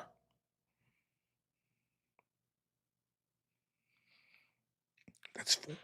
Now we are only, what, $9 away from 200% of the goal. It's just an arbitrary number. Who would I like to debate most at this moment and on what topic? Joe Biden on anything other than his favorite flavor of ice cream? I'd love to debate Mehdi Hassan, David Pakman. Love to debate Destiny on his bullshit again. Adam Mockler. Any of those guys that think they're hot shit. Dean Withers. Anything on the current administration, corruption that we see through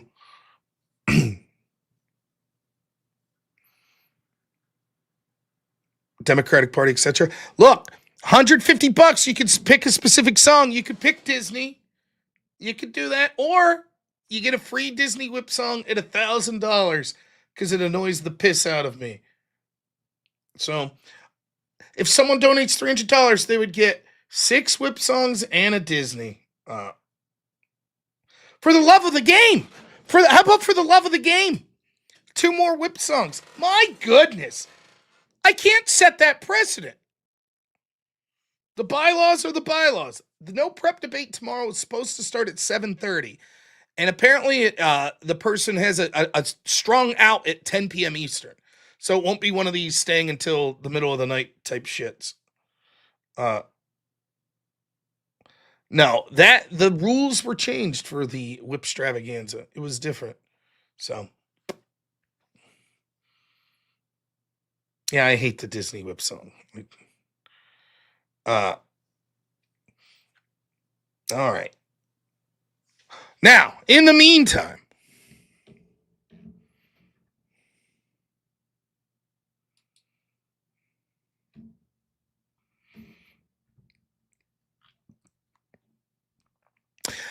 I often wonder this when I'm raiding people.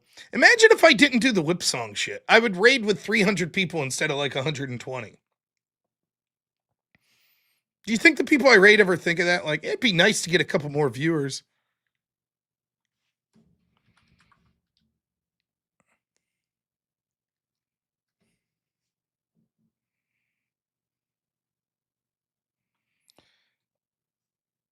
The only person I see that I follow that's streaming is Teriak. Speaking of the no prep debates, I debated him one time. Seems like a lifetime ago, doesn't it? And you crushed him, by the way. Oh,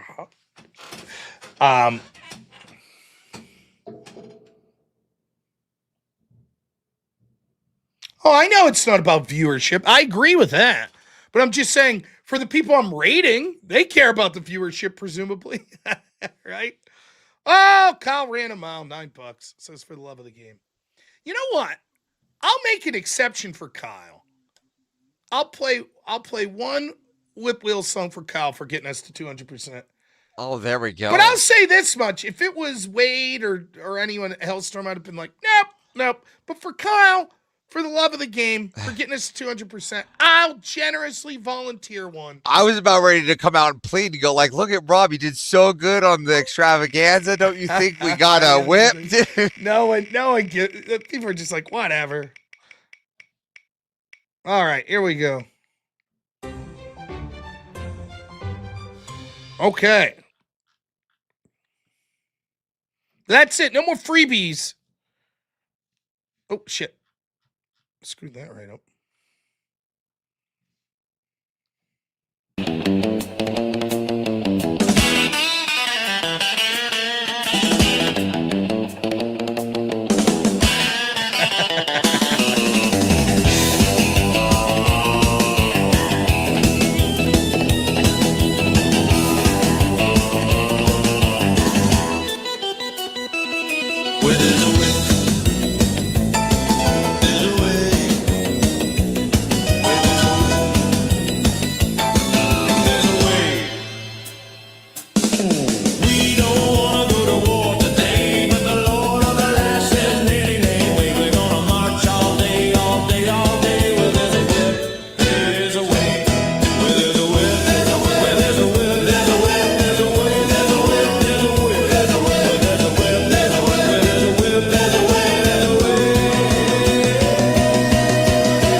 That's going to do it. I don't think anyone's going to donate $86 to get to $800. So I think that's going to be it for the evening. It was a lot of fun. I had a great time. April 1st into the 2nd. Any updates on the Brian Shapiro Show Me Your Penis song? No, I didn't do any work on it today. I'll get my top people on the Brian Shapiro. The key is it has to be his voice. I don't want it to be like an AI interpretation of his voice. It has to be his voice. That's what we need. Nice. I think it'd be wonderful. I don't know if you guys knew this, but he's a radio host. It's a pretty big deal. It's about respect. Respect. Oh, yeah, the merch store. How could I forget? Of course, if you're looking for any merchandise, normal American merchandise, you can go to robnoerr.shop. That's right, robnoerr.shop. Look at this amazing site. Here you can find official apparel. Go to the shop now. The latest video that's up. They keep like the latest 6 videos up there that you can check out. And then, of course, the shop itself. Right now, we only have 3 items, but trust me, that will grow. And the faster those items sell, the more we will add more to it. I do believe that we'll probably add... I owe you... Oh, fuck. Wade, I got to reach out to you. $100 worth of merch to you, Wade. Let me make a note. I do... You're absolutely right. I do owe that. And what I'll probably do, Wade, is I think that there's an ability... for me, that I'll be able to just send you a one-time use promo code that'll just literally give you $100 of credit. So probably you'll just have to pay like shipping and handling. I don't know if the credit goes to the shipping, but I have to call my guy tomorrow. I hope he's in. It's only Thursday, so he should be there. Fudge, where's my notepad? I could put it on my... Just write it on the back of my complaint that I'm being sued for here.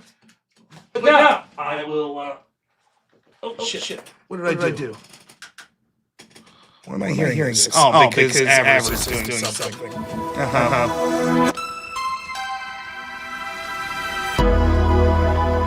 Yeah.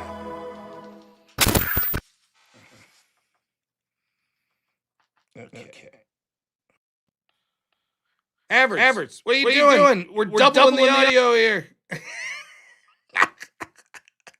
Thank you, Avarice. But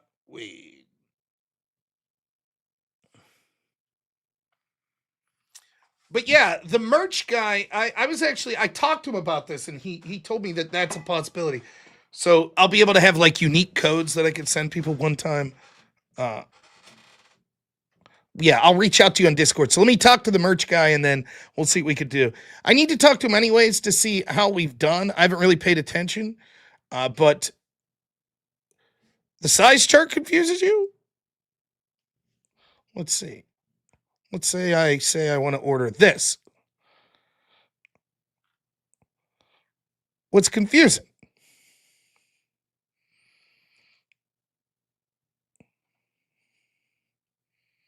Look, you have to pay more if you get the fat guy option. That sounds like discrimination. Clearly, I'm working with the fat-phobic company here. That's bullshit. Oh, the chart itself. Okay. Extra medium. Fuck! I knew it. I knew there were options.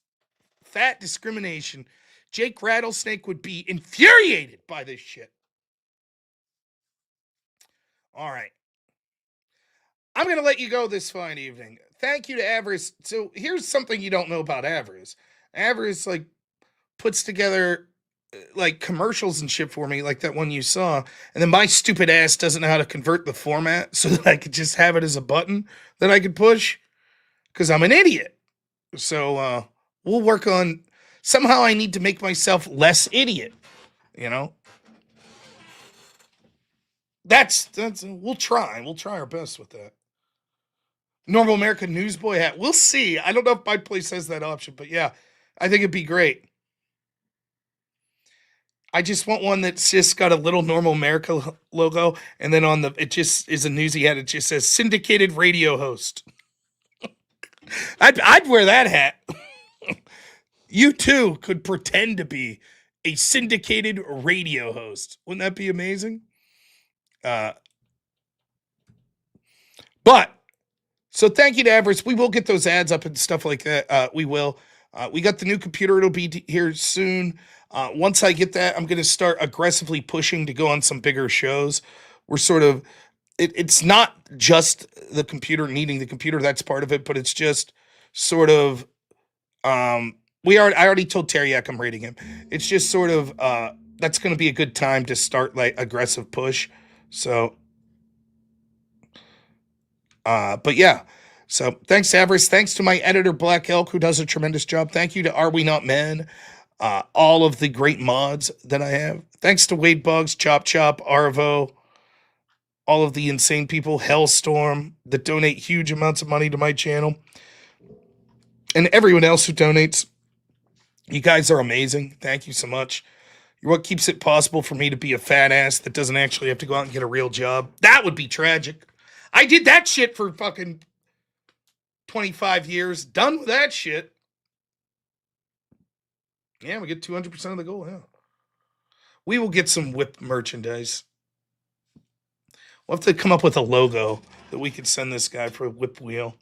So if anyone intrepid creator out there thinks you could come up with a cool logo for a whip wheel, let me know, and we'll see if we can get it on a shirt. Send it to the Discord. We'll see what we could do. So, thanks to everyone who liked, subbed, watched, chatted, and all things like that. I could sell actual whips. No. Can you see it? Rob says he's against political violence, but his own merch store sells weapons. Plus the connotation of racism. So, all right. We're going to raid Teriak. In all seriousness, I know we talked about it earlier tonight, but just take a moment to think about the memory of Charlie Kirk, the children he leaves behind, how he was assassinated and taken so young in life and people celebrated it. And don't forget that's the stakes. He wasn't killed because he was extreme. He was killed because he was effective. And the more losses that are suffered by the radical left and the globalists, the more they'll resort to violence. So don't forget what the stakes are. Say a prayer for Charlie and his family if you can today.